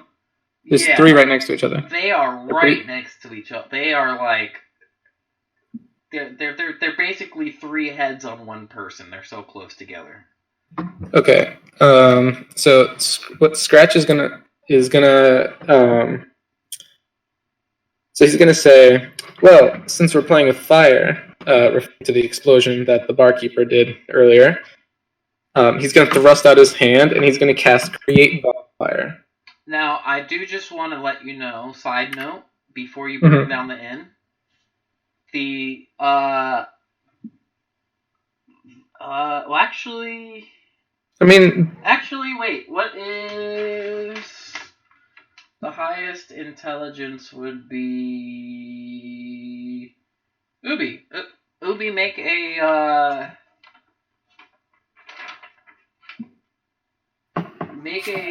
intelligence check. Doesn't. Okay, sure.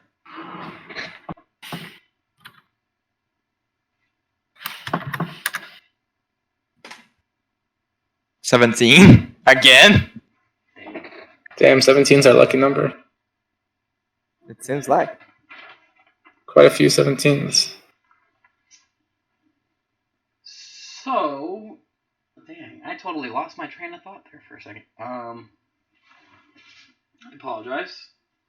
It's fine, man. No rush. Keep calm. Everything's alright. Oh, for the innkeep, for Pen. That's right. Okay. So you basically, when the innkeep threw his potion, you intellectually noticed that damage did no fire damage to any of the wood inside the inn. It did no damage to you or your party. It is evident to you that the technology or magic or whatever he used has no effect on anything other than things that have ill intent towards the caster. So basically, you go to you start in casting bonfire, and Ubi stops you and says, "Yo, you're gonna burn the whole place down if you do that." Can I interject? Can I flavor this? Of course, yes. You could do whatever you want. I just wanted to throw that in there because Okay. I do have the.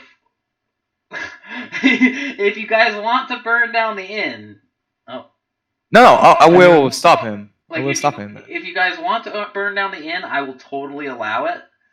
But seeing that you guys are all in the inn, it could potentially be life-ending for you guys.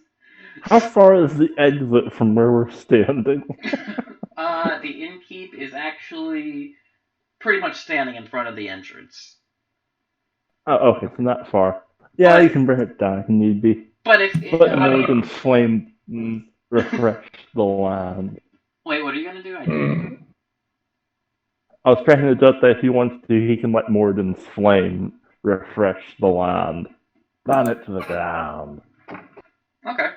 Yeah, sorry to interrupt what you were doing there. But I just figured I'd let you guys know that before. I'd rather let you guys know ahead of time on something like that, like fire physics actually working in this world, than sitting back and letting you guys do it, and then all of a sudden you have a fire that's growing every turn that you have to figure out how to put out. And okay, I don't know. That stuff is there. Just I wanted to. I mean, FYI. had a morning. It's fine. All right. Well, if I can't do that, I guess I'll go ahead and. I guess I'll go ahead and attack the boss, because why not? Well, now strategically. I mean, I could get rid of the goblin. Has the boss made any hostile movement yet, or is he just kind of sitting back and watching? He's kind of just sitting back watching. Okay, so in that case, then I guess I'll just go attack the hobgoblin sitting on the counter. So I'll kind of jump up on top of the counter and I'll attack with my claws this time. Alright, you're going to attack with your claws. Now, I do also want to say as well, I noticed somebody has Shape Water. The Shape Water cantrip. So that might have been me, but that's not actually a spell I have. It's just on my list for future spells. Okay, so if you are in a setting like we are in, you might be able to play it right where you can do a fire spell like that, but just coordinate with a teammate to use like shape water to put the fire out before it gets too crazy. You know what I'm saying? Like Yeah. that Okay. that can totally work, but just there has to be a plan like that in place. Like Yeah. unless Okay. you want to burn down the inn, then you could totally just start casting bonfires everywhere, and I'll allow it if that's really what you want to do. But Yeah, I just assumed that since the the innkeeper made a huge explosion in the middle of the inn, I guess we don't care about burning it down. well, But, all right, also since it doesn't do fire, then yeah, that's a totally different story. also too, the innkeep probably would attack you if you set his inn on fire. Just a side note. Yeah, that's fair. Yeah. That's I'm fair. on fire too. But okay, so you are on the counter. You're gonna attack with your claws. What do you roll? Okay, so attack. What did I label them as? Bite and scratch. Okay. Okay. And then I will bonus action use attack again because my claws are considered light and finesse. That's fine. Yep. Yeah.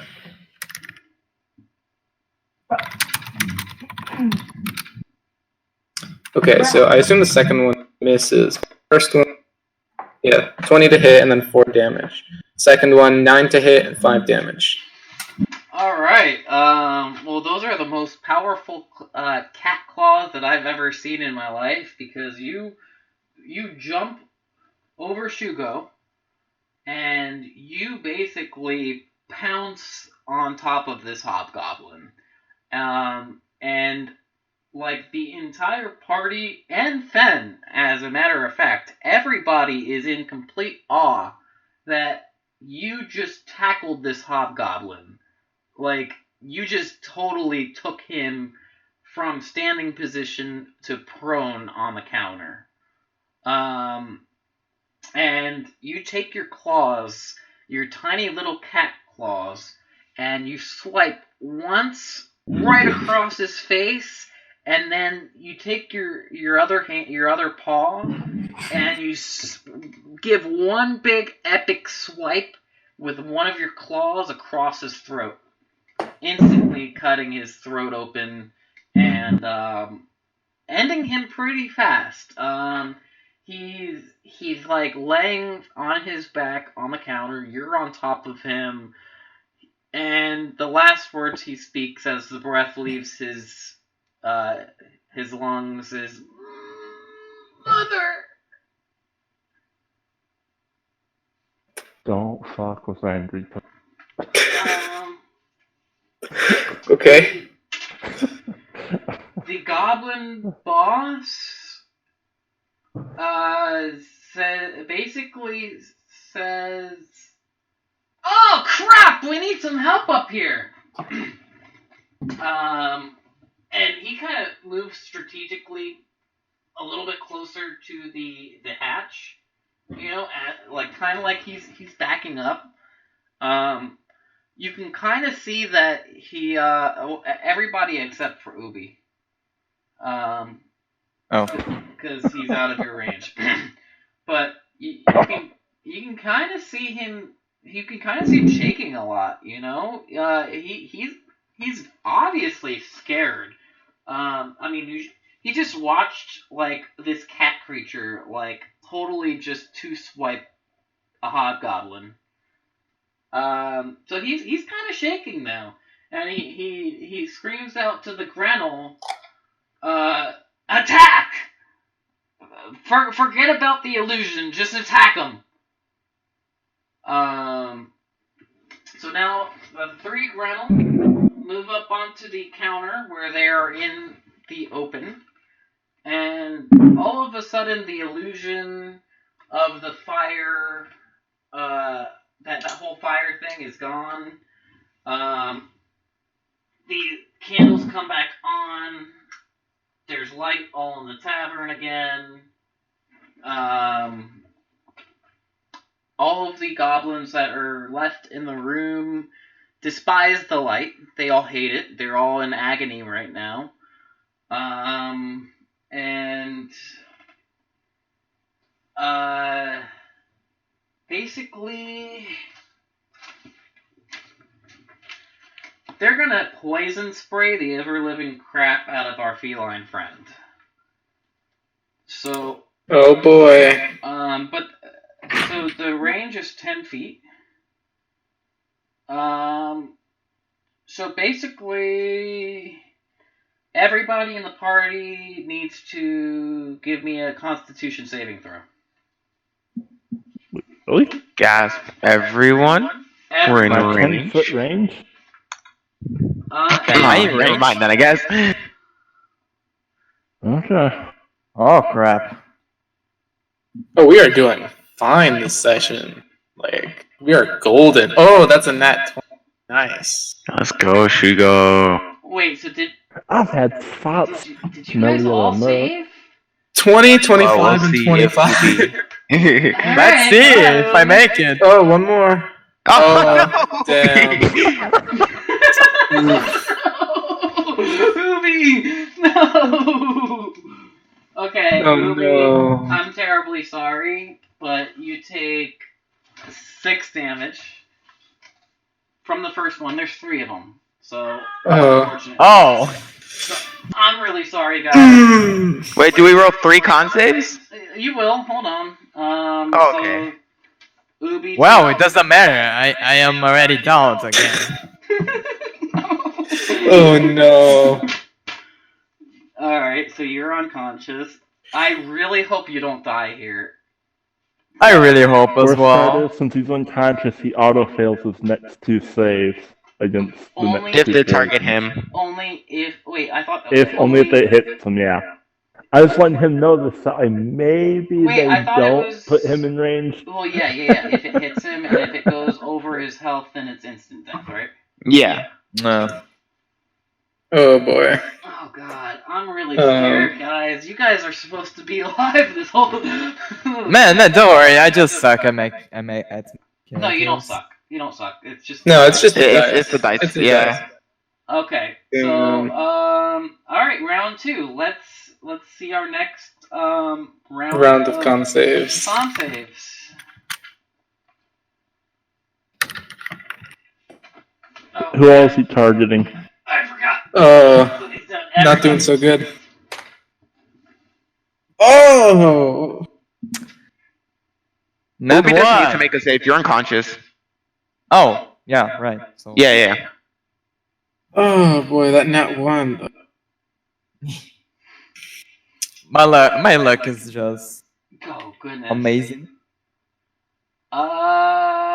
So, Alright. I think I failed. You guys both take 1 damage. Oh, that's not so bad.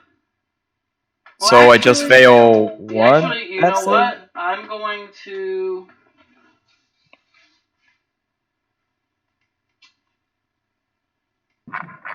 Actually, since we're in the middle of turn, I'm gonna allow Shugo to take a turn now, since he's next.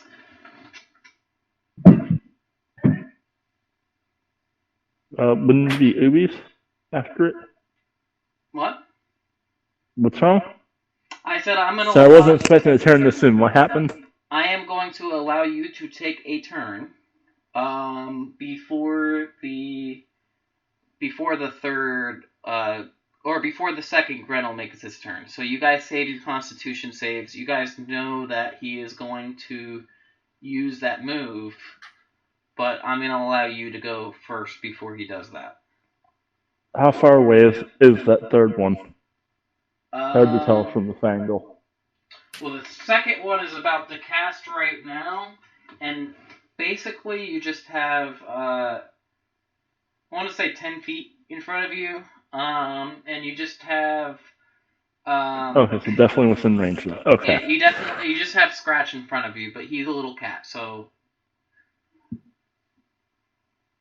I just want to make sure that it's hard to tell what size those squares were. If squares were even accurate, or Oh yeah, each square is Okay. 5 feet. On this map. ah. All right. Well, I guess I should bring Ubi up again. You don't need, but you're welcome to do so. I mean, it's the right thing to do, I think so too. at least for now. I'm not going to get angry if Ubi die. I don't really care. I at least see if I can keep my teammate alive for a whole session. You get Ooh, 8 nice health healing, back, nice. Oh yeah, that's wonderful. and that resets all your death saves as well, and your conscious. So there's that. And then, oh crap! I used my last spell. So now I can't attack the boss. Oh well. I guess I'll go smash the one spellcaster guy. You do what? I'm What do you do? gonna smash the spellcaster that hasn't cast. Okay. You'll have to use half of your movement to get on the table, and the rest of your movement to Yeah, get. no, I'll have to run around and get to him and all that. I'm pretty sure Okay. it's within 25 feet. All right. You hop over the staircase. You position yourself right in front of our feline buddy, and you make a smash. What do you? Oh my God, 25? Jeez. God damn. Okay. Well, shoot. Let's go. Annihilate I think I everybody. knocked his head off. I'm gonna run out of descriptions like for all this craziness. Ooh, can I golf club his head off his shoulders and into the boss? Oh, but you didn't kill him though. So, Oh, all right. So you lift your hammer up and you take a second to chant some sort of prayer. Nobody else can hear you, but like people can see your mouth moving. The Fen, the innkeep, is like, just swing the fucking thing. He's like kind of staring at you. He's like, he finally just lets that out, you know, as you're standing there with this hammer just above your head, and you go to make an epic swing, but just at the last second, the Grenell moves out of the way, and you come down really hard on half of his body. So his entire left side is paralyzed now. He cannot use his entire left side of his body, but somehow he is still alive. He just looks like if you've ever taken a piece of paper and like crumpled it up and then tried to straighten it out again. That's kind of what he looks like. Blood's pouring out everywhere. You know, he just does not look like he's in good condition. And then okay, so you're done with your turn now, right?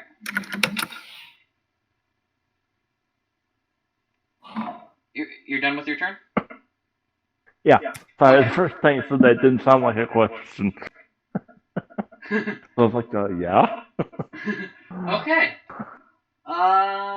So now the second, the Grenell that you just hit casts poison. What is it called? Poison spray. And he takes his good hand that's left, and you know, and out comes this venomous spray, just like the last Grenell that casted. So I believe it was 2 damage is what you guys took. What it would be Ubi and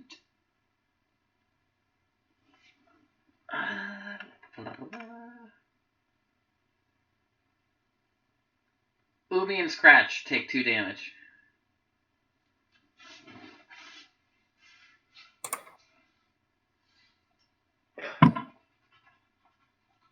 Wait, they attacked us again with poison spray? No, from the previous con save. Yeah, the second one did. Yeah. Okay. And now the third one now casts poison spray. So go ahead and roll Constitution save again.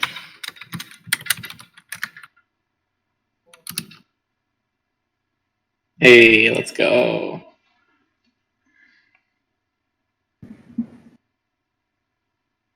Oh dear. Oh boy. Oh god. It's like Ubi.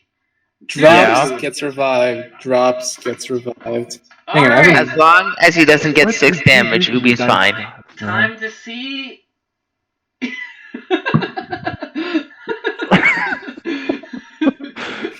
All right, time to see if our druid dies again.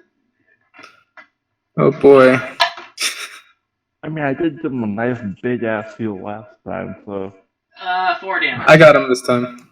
4 damage. 4 damage. Okay, you're alive. so I'm still alive with like 2. Just your Yeah, you have 2 health left. Oh shit. Right? Oh boy. Yeah. And then, did anybody else get hit? I mean, I did. think I Wait, might- I got did hit, the but swap I'm fail? fine. Shugo got hit, and you know what? If you got I'm gonna say a 12. It didn't hit you. I think. That's Okay. good. I think that's good. So Shugo, you take 4 damage as well. Okay.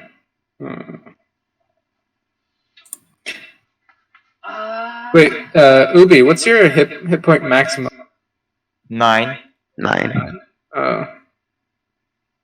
Okay. It's pretty garbage. Okay. I mean, we are first level. The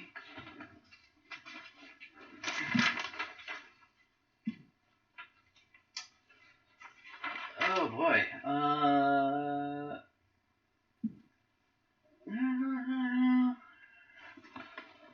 My stats are kinda underwhelming. Make a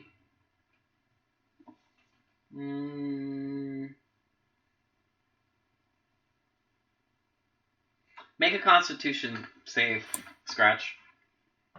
Got it. 19. And so many also good rolls. do a Dexterity save as well while you're at it. Come on. Okay, 6. Oh my god. That's like opposite of what I was like. I really thought you were gonna make a low Constitution save with a high. Then the high Dexterity dex? save. Yeah. You'd think those feline reflexes would kick in. Really confused. I guess not. Okay. Okay. So the goblin boss screams, "I ain't gonna sit around here for this Sakakta shit!" And he jumps. He takes his javelin and throws it as hard as he could, and he does. So basically, he does not hit, but you, in an effort to dodge him, you fall off the table, and you fall prone. You actually trip over one of the bar stools. The bar stool flies over. You're lying flat on the ground, and you take 1d4 damage. D4. You take 2 Okay. damage. Awesome. Okay. Might just. The goblin boss now jumps down the hatch, and he's disappeared from the map.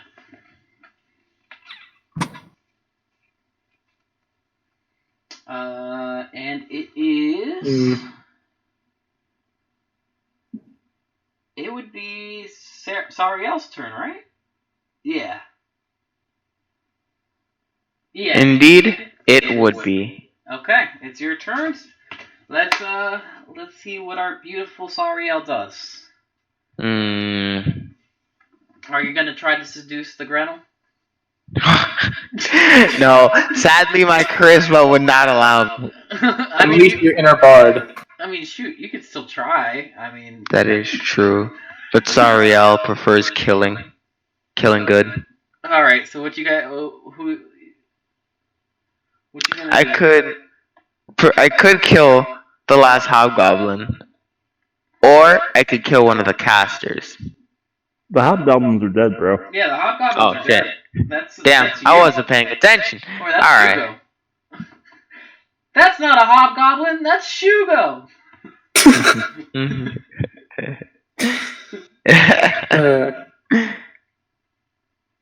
Alright. Then I shall kill one of the spellcasters.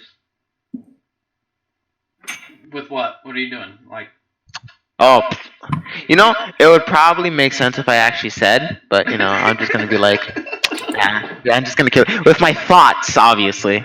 oh man. Hey, there it is. Oh, hell nice. Oh. Sweet. That's disgusting. That's some spicy damage right there. So basically, you had to move, but you have a perfect sight. You basically call upon the power of Zeus himself. Hey DM, does a 29 hit? Actually, you call upon the power of Artemis. Like, you just harness the power of Artemis through your bow. Your bow trembles with power. The entire room sees this glowing light coming from your bow, just illuminating. And Ubi is basically looking at you like, what the heck? That's a normal bow. Like, how's that glowing? Like, his intelligence check basically, like, or his intelligence is high enough to know that, like, the bow is not magical. There's something happening here. You then let the arrow go, and with a bright, radiant light, it pierces through the remaining Gretel and instantly kills all three of them. And the arrow does not stop at the third Gretel. It actually lands right into the wall across the tavern. We're not paying for that. And the way that their heads are, they're not perfectly aligned, but you took the shot so perfectly that it hit the first Gretel right in the front of the head, and the last Gretel it hit the last Gretel right in the back of the head. So it's a headshot all the way across. You know, you just killed all three of them. They're dead. Oh damn! Wait, so does it go through like one head and like? It goes right through. It's a 3-shot all lateral, and the arrow is stuck in the wall across the tavern. It's like you can only see the feathers of the back of the arrow sticking out. That's how far into the wall it is.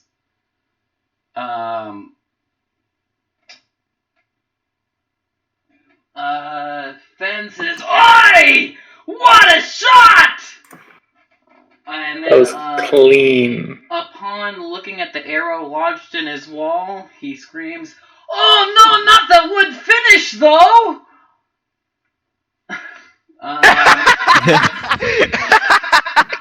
So basically, the threat of the goblins are out right now. Actually, Scratch, you're still lying prone. You know. That's fine. I'm not gonna allow you to just stand up, but the party is now surrounding Finn, and there's no danger level at the moment. You guys are. It's just you guys and Finn. The Finn Fenn's wife comes down the stairs and says, "It sounds like the fighting is stopped. Is everything okay? Are you guys alright?" We're doing fine, except for him, I point to Ubi. So, I straight up, I'm not having a good day. Oh, it's okay. So right now, Wait, who's injured, real quick? I mean, I'm not doing Ubi. too great. it I'm looks at like less than half. Shugo's taking 4 damage, Scratch is taking 4 damage, Ubi... 4. Wait, I've taken 4? I took I've lost a 7. lot more than 4 total. I took 5. Well, yeah, that's what I mean, yeah. I'm at 6 HP. Yeah, same. So, I'm at 6 of 14. okay, wait, Ubi, what are you at? 2. 2? Okay, so I'm going to I'm gonna roll over towards the party and then still lying with my back on the floor. I'm gonna cast Goodberry and I'm just gonna suddenly be holding like a bunch of berries in my paws, and I'm gonna shove a couple into my mouth. I'm gonna shove 5 into my mouth, and then with my mouth just really full, I'm gonna just kind of hold out the berries for whoever wants to take. Okay, so the Fen just watched you roll over. You see a puzzled look on his face, kind of looking at you awkwardly. He watches you bring these berries up out of thin air after saying a few words and waving your paw. And you give the berry to the party, and everybody restores 1 HP. To that, he then laughs and says, "What are you trying to do with that? What is this?" And to that, he then pulls out he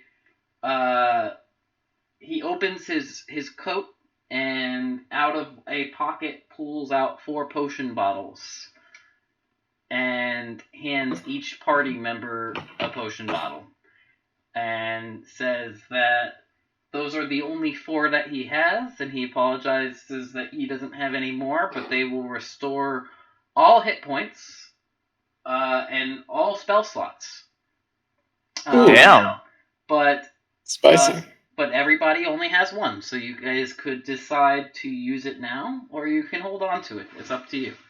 Be safe to I'm drink. mine. And then also, too, you guys can take a short rest at the moment, but remember there are enemies still downstairs. So, although this room has been secured, you definitely can't take a long rest, or else you might wake up to a full-blown goblin invasion. Yeah. But Yeah. I'm gonna store mine. you can probably take a short rest right now. You could probably get a few drinks at the bar, Since we are taking a short rest, do you mind if I send you some spells? Because I've been playing without spells, one level spells this entire time, because I didn't know I could have spells at level 1. Oh, I know. Well, I didn't know that you didn't know, so I apologize as a dungeon master that you didn't know that. Man, don't worry. I'm just dumb, okay? Don't apologize for my stupidity.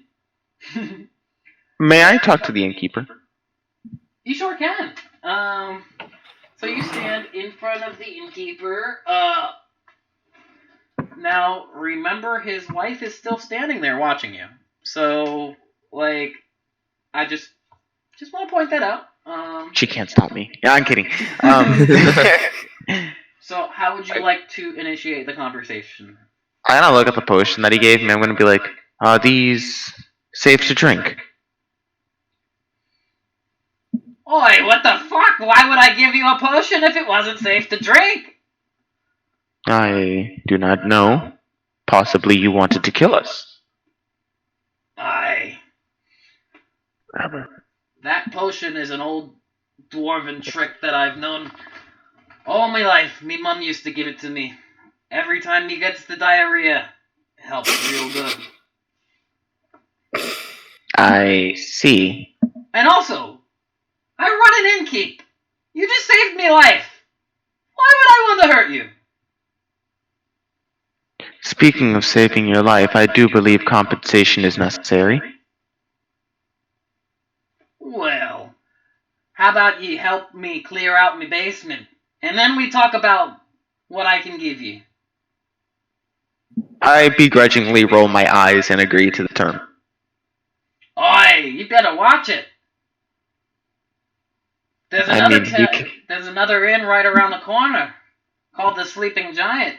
Maybe they ought to have you. Is something going on over there as well? Well, it's a thug of assassins and thieves. You'd fit right in with them. I will try to take that as a compliment.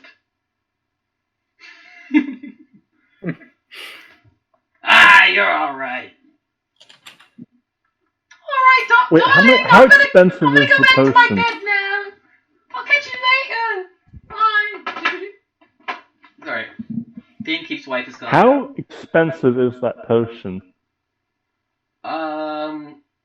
So the potion would basically be useless. An innkeep would look at that and not know what it is. And So 0 gold, eh? it's Invaluable. It has no value to the normal person. I was going to see if I could replicate it with my short rest feature. If there's any metal in it, I can make it. There is I no think there's metal in it. inside the cap. Which if you guys can attempt to try to understand it, and depending on your rolls, I mean, we'll see what happens if that's what you guys want to do. So before examining the little potion, Scratch is gonna hop over behind the bar and kind of look around. Any milk? Wait, are you going to not be prone anymore? Yeah, I'm gonna get up and then. I mean, technically, when you rolled over, you could have like. Yeah, no. When I rolled over, no, I purposely chose to stay on the ground. Okay. Yeah. I forget you're a cat. Okay, so you're gonna go behind the counter. I'm gonna see if there's any milk that's like, if there's any like possible, immediately obvious location for milk. Okay. You don't see milk, but you see cheese. What? You don't want to make a White Russian? I'm gonna call over to the innkeep. Hey, you got any milk in here? Oi! Look the top shelf behind you. There's a MILF right up there, and I Scratch will look behind at the top shelf that is very clearly out of his reach. Oh, technically, you can jump onto the shelf. You know. I mean, I could offer my help. Can I reach it? Yeah, everybody but him can reach it. Alright, so I will help I just him. lift him up I to suppose. it, like grabbing a short person and lift him up so you can grab a hold of it. Okay, so alright, so wait, the dwarf is gonna help the cat get high. Yeah, I'm taking people Here, high. we'll let Ubi help. So, Ubi Wait, lifts hang up on. the cat, and let's make a. I guess it would be a dexterity check. Yeah, dexterity check. Yeah, I'm good. Scratch, give me a dexterity check. wait, I'm hopping up. Mm-hmm. Oh boy. Actually, hang on. Well, not would it be? You wouldn't be running a dexterity check to climb on top of on top of Ubi. You would be running a dexterity check to pull the milk off the shelf. Because you have paws. Would it be? Yeah. Would it be possible to use Thorn Whip to pull the milk towards me without using like my hands? You totally could. Honestly, Because You're just flying everywhere. it's normally an attack spell, but I can pull things towards me. So I don't know if you would allow me to gently pull it. You could? I could just pick the milk and give to you. Yeah, I was You about to could. say Oh, yeah. that. Ubi can just totally just reach up there, grab the jar, and just hand it to you. Or put it on the floor, for that matter. I mean... Yeah. So I say... Do you want to use your whip, though? No, I will ask... seeing Ubi right there... so I'm going to be about to do the whip, and then... I'm gonna see Ubi right there, and then I'll ask Ubi, hey, could you please just pass me that bottle of milk up there, if you don't mind? All right. So Ubi picks up the. It's like it's a dark glass jar, and places it on the floor at his feet. You look in, and you smell this terrible odor coming from it. Like far worse than you could possibly ever imagine. It smells like baby puke. And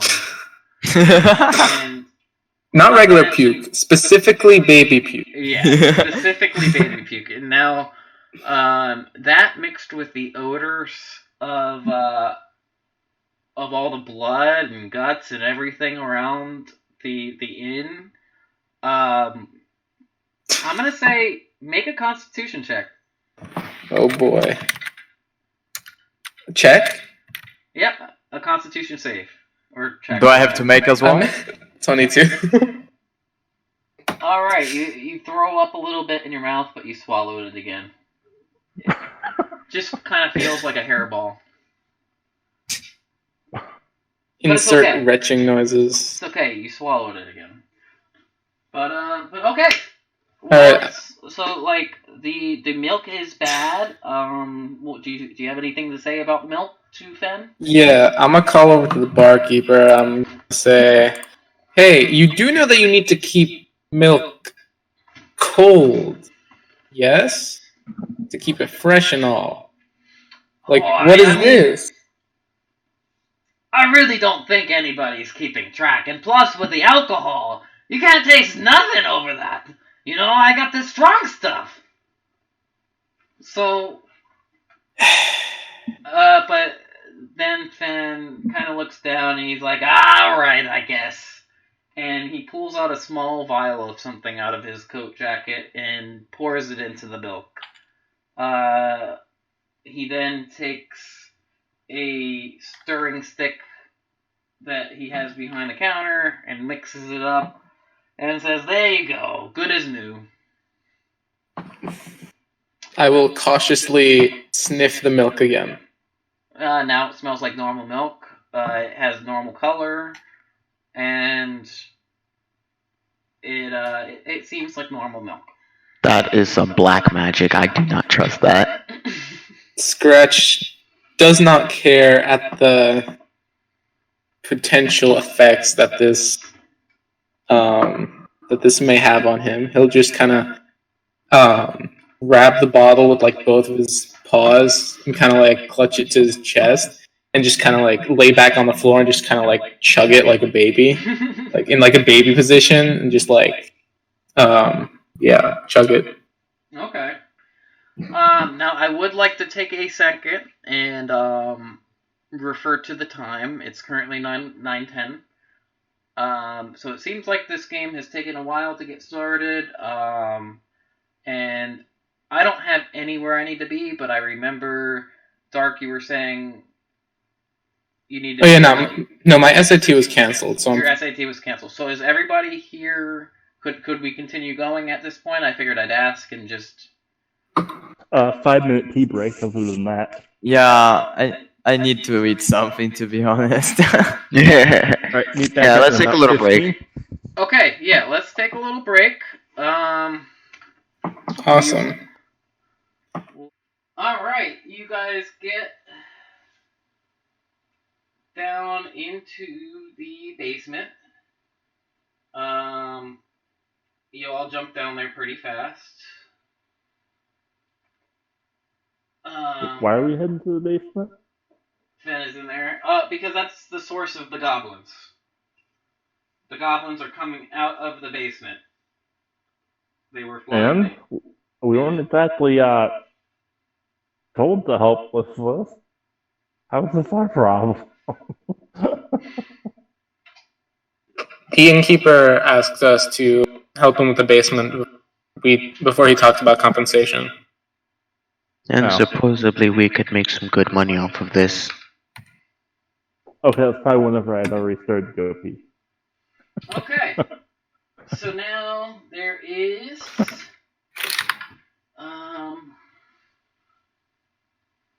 actually, yeah, let me bring this down. Alright, perfect. Cool. Looks pretty good. That's a lot better. Now we're no longer in Australia. Alright, cool. Alright, so Guess we learned teleportation. Nope, anti-grav wore off. Oh. Alright. So you guys are now inside of the basement / storeroom. There is no effect on the goblin boss anymore. He looks like a normal goblin that's a little. He's basically a little bit bigger than a hobgoblin, but he's got his eyes aren't red. He doesn't have an aura anymore. He doesn't have that blood aura.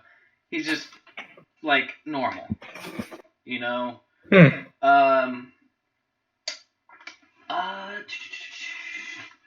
Ubi basically, when everybody is confused, Ubi basically his high intelligence basically allows him to say like, oh yeah, the Grenell were basically casting thaumaturgy. Like, since there was 3 Grenell, they every single time it was their turn, they would just keep casting thaumaturgy on the candles in the room, and also on the hobgoblins and on the goblin boss. That's where the noises and the tremble and everything were coming from. He explains that to the party from his high intel. Has any sort of a height advantage.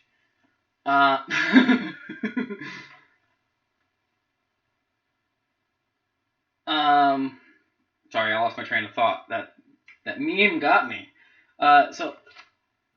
This knight, he is the head of the knight. He is like a royal guard captain. He's like a really high-ranking member. He has an extra dice of damage anytime he has a height advantage on an enemy and jumps. So, like, if he jumps off a table or off a building or something and hits you, he will roll an extra dice of whatever damage it calls for. So Captain Olfilson has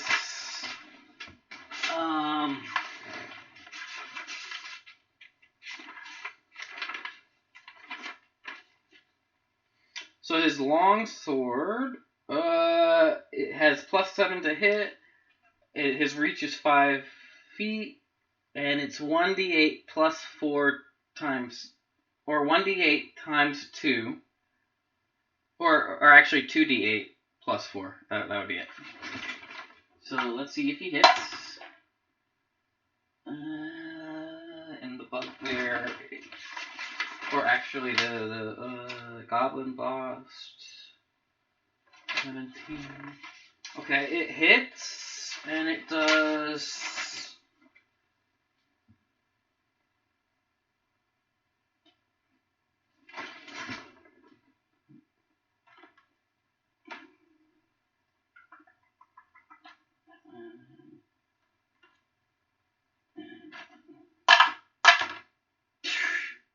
Wow. he maxed out his damage both times. 8 on both rolls. What a Chad. Well, shoot, man, that's not much of a goblin boss. The goblin boss is about to die. Just insta kills him. 8 plus. Jeez.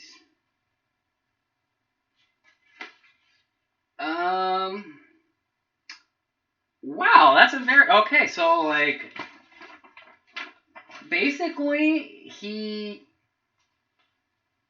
How do I even describe this? He like jumps off the crate and takes this giant heavy sword and cleaves right down of the goblin boss and like basically chops him right in half. The sheer disbelief of everybody in the room as he's standing there, just ripped in half by this giant blade. The fact that he's still standing is crazy to everyone because he should be dead. The way he looks like he's dead, but he's not quite dead yet. He still has a little fight left in him. Just then, the Goblin King shrieks and says, "Jeremy, no!" So at that, there is a hobgoblin jumps through the portal, and he says, blah, blah, blah, blah.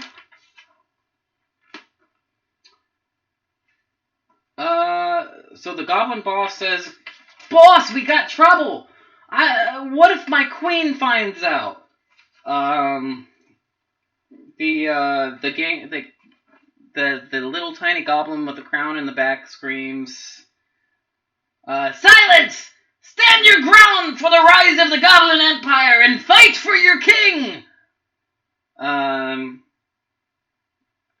Now, when the hobgoblin comes in through the portal, the Goblin King turns to him and says, "Ah, Narba, I see you've come to my aid. Thank you! Kill these intruders so that we could begin our invasion and claim our promised land." So just then, the goblin boss rushes headforth to the party. But unfortunately, Captain Olthelson has a whatchamacallit attack? Opportunity attack. Opportunity attack. And yeah, takes his head clean off. Dead. Goblin boss is dead. Yikes. Damn, this guy's slaying. Yeah, for real. Really, at this point, I didn't know how much trouble you guys were going to be in. I totally didn't even think about like the short rests or any of that stuff. But anyways, so It's okay, we got our XP when we killed this captain. Yeah. We're going to figure out XP. It's a joke. We will figure out XP. Wonder how much XP the captain himself is worth. Yeah, that's what I'm saying. Kill him. Kill him dead. I am going to Kill them all. Tomorrow. Or after the session, because we don't have enough time in this session. But I will post. I'll make a post of how much experience it was and how much you guys level up. I'll calculate it. Alright, that's fine. We were cracking a joke though. Okie dokie. So, alright, so at this point, the hobgoblin is there.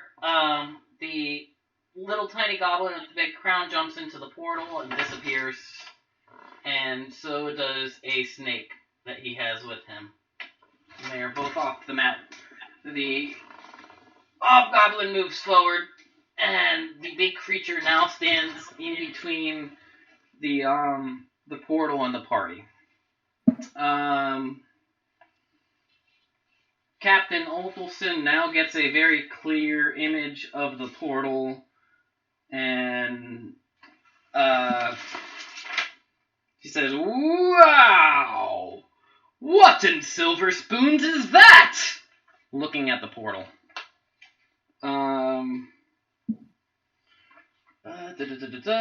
Okay. We're keeping the same initiative from before. I believe the last person to go was Shugo, so I think Sariel. No, actually, the last person to go was Sariel. Mm-hmm. Yep. So. Because I got my triple kill. Yep. So Scratch, it's you. My turn will be. Let's go. Okay. So there's the hobgoblin and there's the big bull. I will attack the hobgoblin with my claws.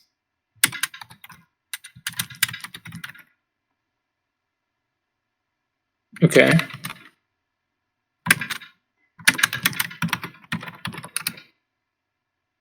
Damn. 1 on damage both times. You're attacking the hobgoblin? Yeah, he takes 6 damage. I assume an 18 and 21. Okay, so you jump over, or you jump to the left of Captain Opalston over the crates. You use half of your movement ability to do so. You land on top of the hobgoblin, and just like before, you take your claw and you claw once really strong across his face, and then you take your other claw and you try to do the same thing that you did last time across the neck to slice his neck open, but your claws didn't go through like they did last time.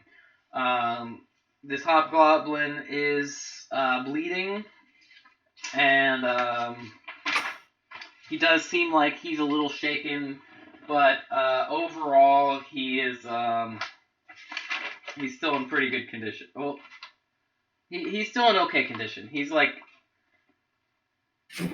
you know, he's pretty angry. He's about to charge someone. Now, okay. Do you want to? I think you have 5 feet left to move. I mean, my speed is 40. So then you have 10. Okay. Can I Actually, no, with you have the 20. Okay, with the so you said he's bleeding, right? He's bleeding, yep. Okay, can I with the blood that's like with the blood that I drew, just kind of like make a scary face at the big guy, see if I can intimidate him a little bit. Can I do that? With like my bloody claws and like kind of, you know. I'll give you +3 to your roll from the bloody claws. Ooh. Give me a charisma check. Intimidation. Okay.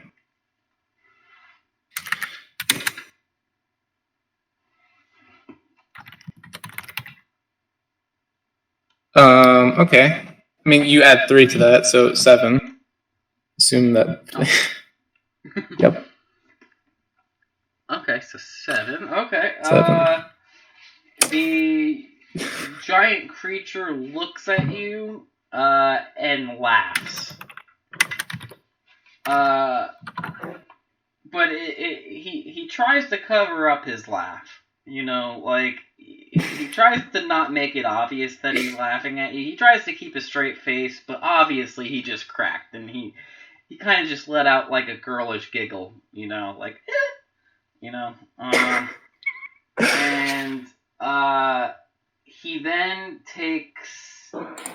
he reaches into one of his pockets and grabs a live rat, and pulls it out in front of you, and with one hand squishes it into his fist and just mangles it with one hand, and basically just squishes it like a grape or like a sponge, you know.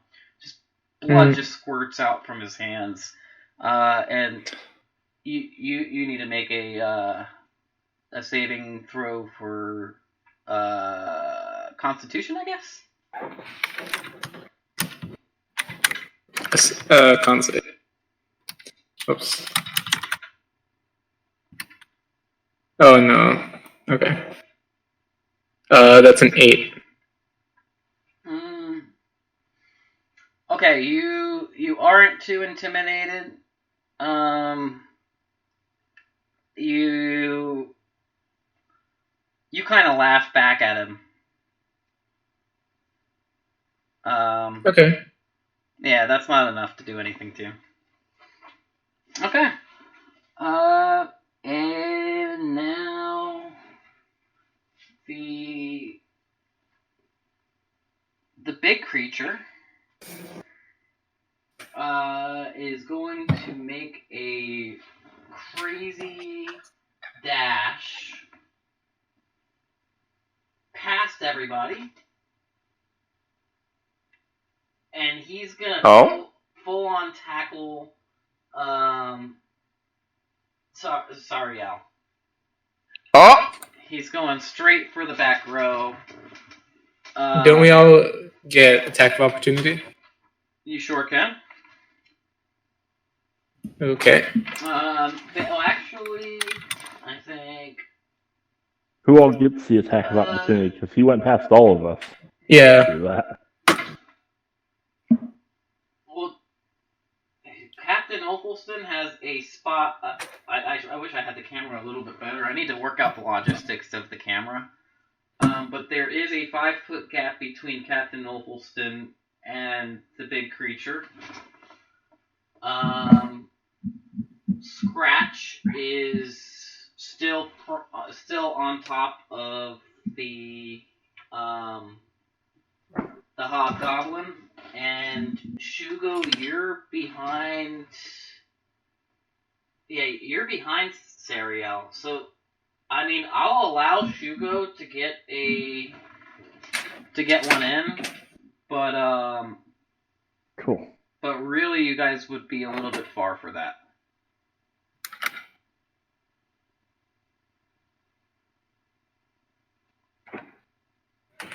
Alright, you definitely hit.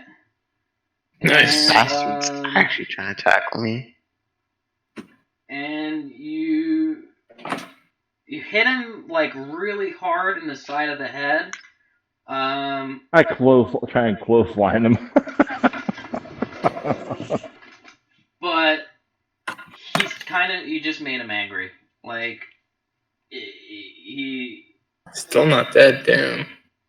What a tough hobgoblin. Really, really angry. Actually, he's now enraged. So,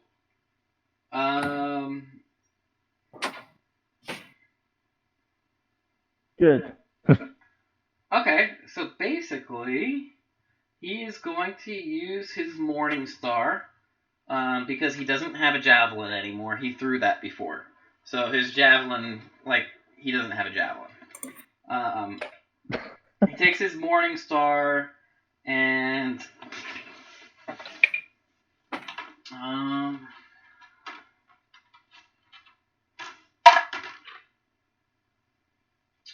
13 plus 4 to 17 hit.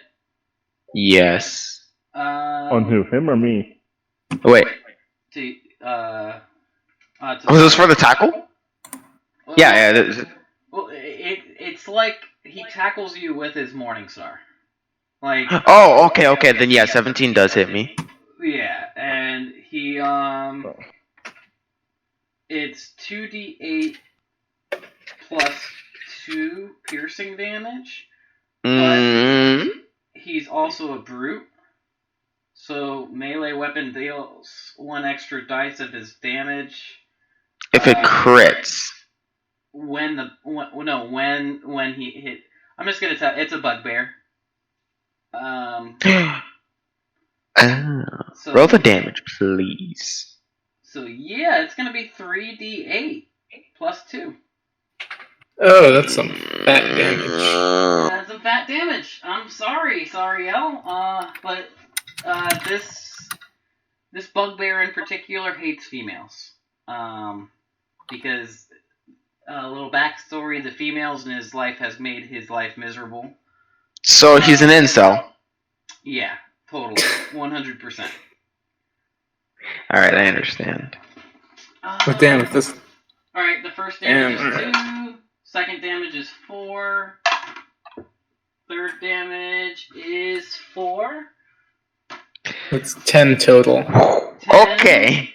plus 2, so 12 total. Okay. Okay. I'm standing. Oh, Sariel standing.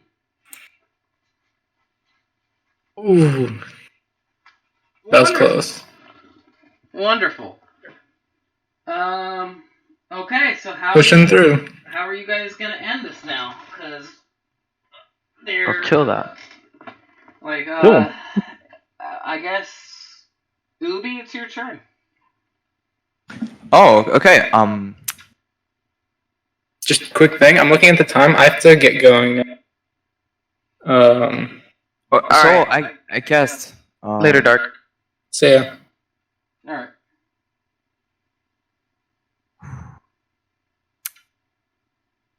I cast Shadowleg on my quarterstaff again, and I move to attack him with the quarterstaff. All right. So, all right. Shugo's gonna move out of the way for you. You're up on him. You got your quarterstaff right in the way, or right in his face. Okay. Let's get rolling. 14.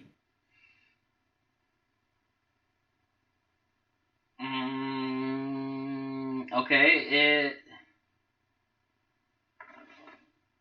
it hit, but just barely. Oof. Armor class is 16. 16? So it hit. But I rolled a 14. No. I said it hit. It totally hit. Oh, okay. And then Let me check something real quick. you add the damage, don't you? I do. I'm just seeing if it is a D6 or a D8. It is a D8. Okay. Well, it's always a D8. 11. So it's 11 plus 7? No, it's 5 plus 6. Oh. I just can't use Shadowleg with the upright, that would have been you know? another action.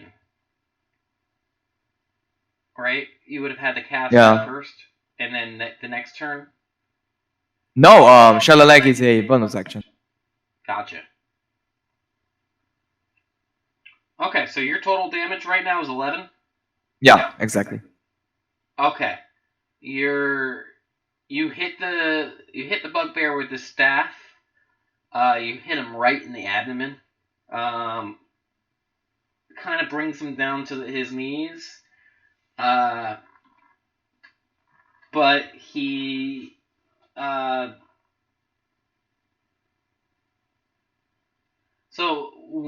he has one legendary action of counterattacking, and he's going to use that legendary action now. And he's going to counterattack you. So go ahead and roll a Oh, it's Constitution. nice knowing you, Ubi. Bro, I can't save. Roll a Constitution. Oh, my favorite. Yep, let's see that one. Oh. 17. Let's go. He basically just swings in midair. Like, he just totally flat out misses. And Shugo, it's your turn to do whatever you'd like, Tim. Now, let me just say that your perception, you see that he is on his last leg of health. He's barely standing. He is sentient enough to answer questions or anything like that if you wanted to go that route. But he can only speak in one-word answers, basically. He's kind of a simple creature, you know. So, what are you definitely gonna use your two-handed warhammer? Yeah, I'm Okay, smashing them. Oh god. you're smashing him. Alright, so no interrogatory, I suppose. Well, you miss. Wait, what? Yeah, How did you need 16 not to hit. the, then how did his 14 hit? It wasn't a 14.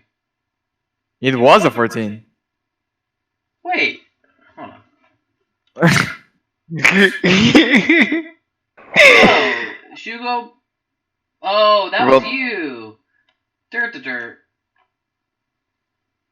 Sugar rolled a 14 to hit, my Yeah, guy. it was a 14. Okay, so that means I rewrite time. That didn't happen. None of that happened. That's why I was You figuring didn't- I'd finish him. I'm going, oh wow, if only a 14 is needed, that's pretty easy for me to get. I I'll was just looking at the finish them. 17 above. I blanked. Sorry. Okay. Let me do a little bit of math. Okay, so yeah, that missed. And I take back all what I said about him. He is looking like he's in pretty good shape, and he's kind of laughing at you guys now.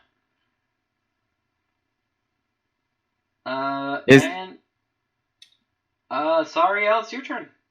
Okay, it's time to one-shot this fool. I swear. Don't fail me now, Longbow. Yes!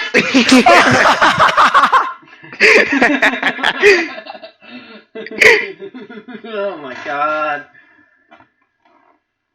Alright. I mean, Sariel, you want to take this description of what you do to him? Alright, so this bastard comes running at me with his...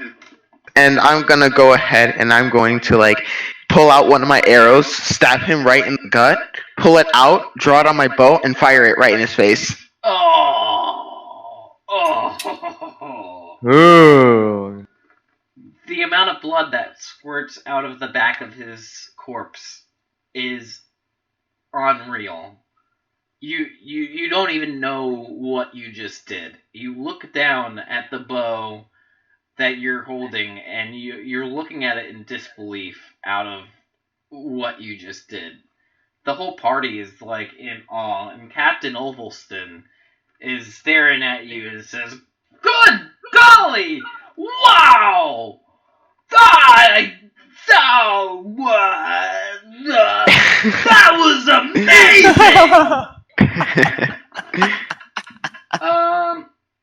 So to that, the combat level of the area is minimal. Like you guys cleared this area. At this point, Fen goes to the party and says, "Oi! This is too much for me. I must take my leave at this point. Me got the wife Yeah, to leave go us home alone to." with the guard so we can deal with him. Yeah, so he's ready to go. He climbs up the ladder. He says, "Please find me later, and we'll talk about how much you'll make." You know, Now that we're alone, can we kill the guard?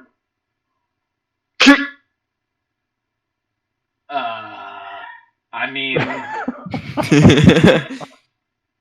Please no. the condition to whether or not you're serious is roll a Constitution save.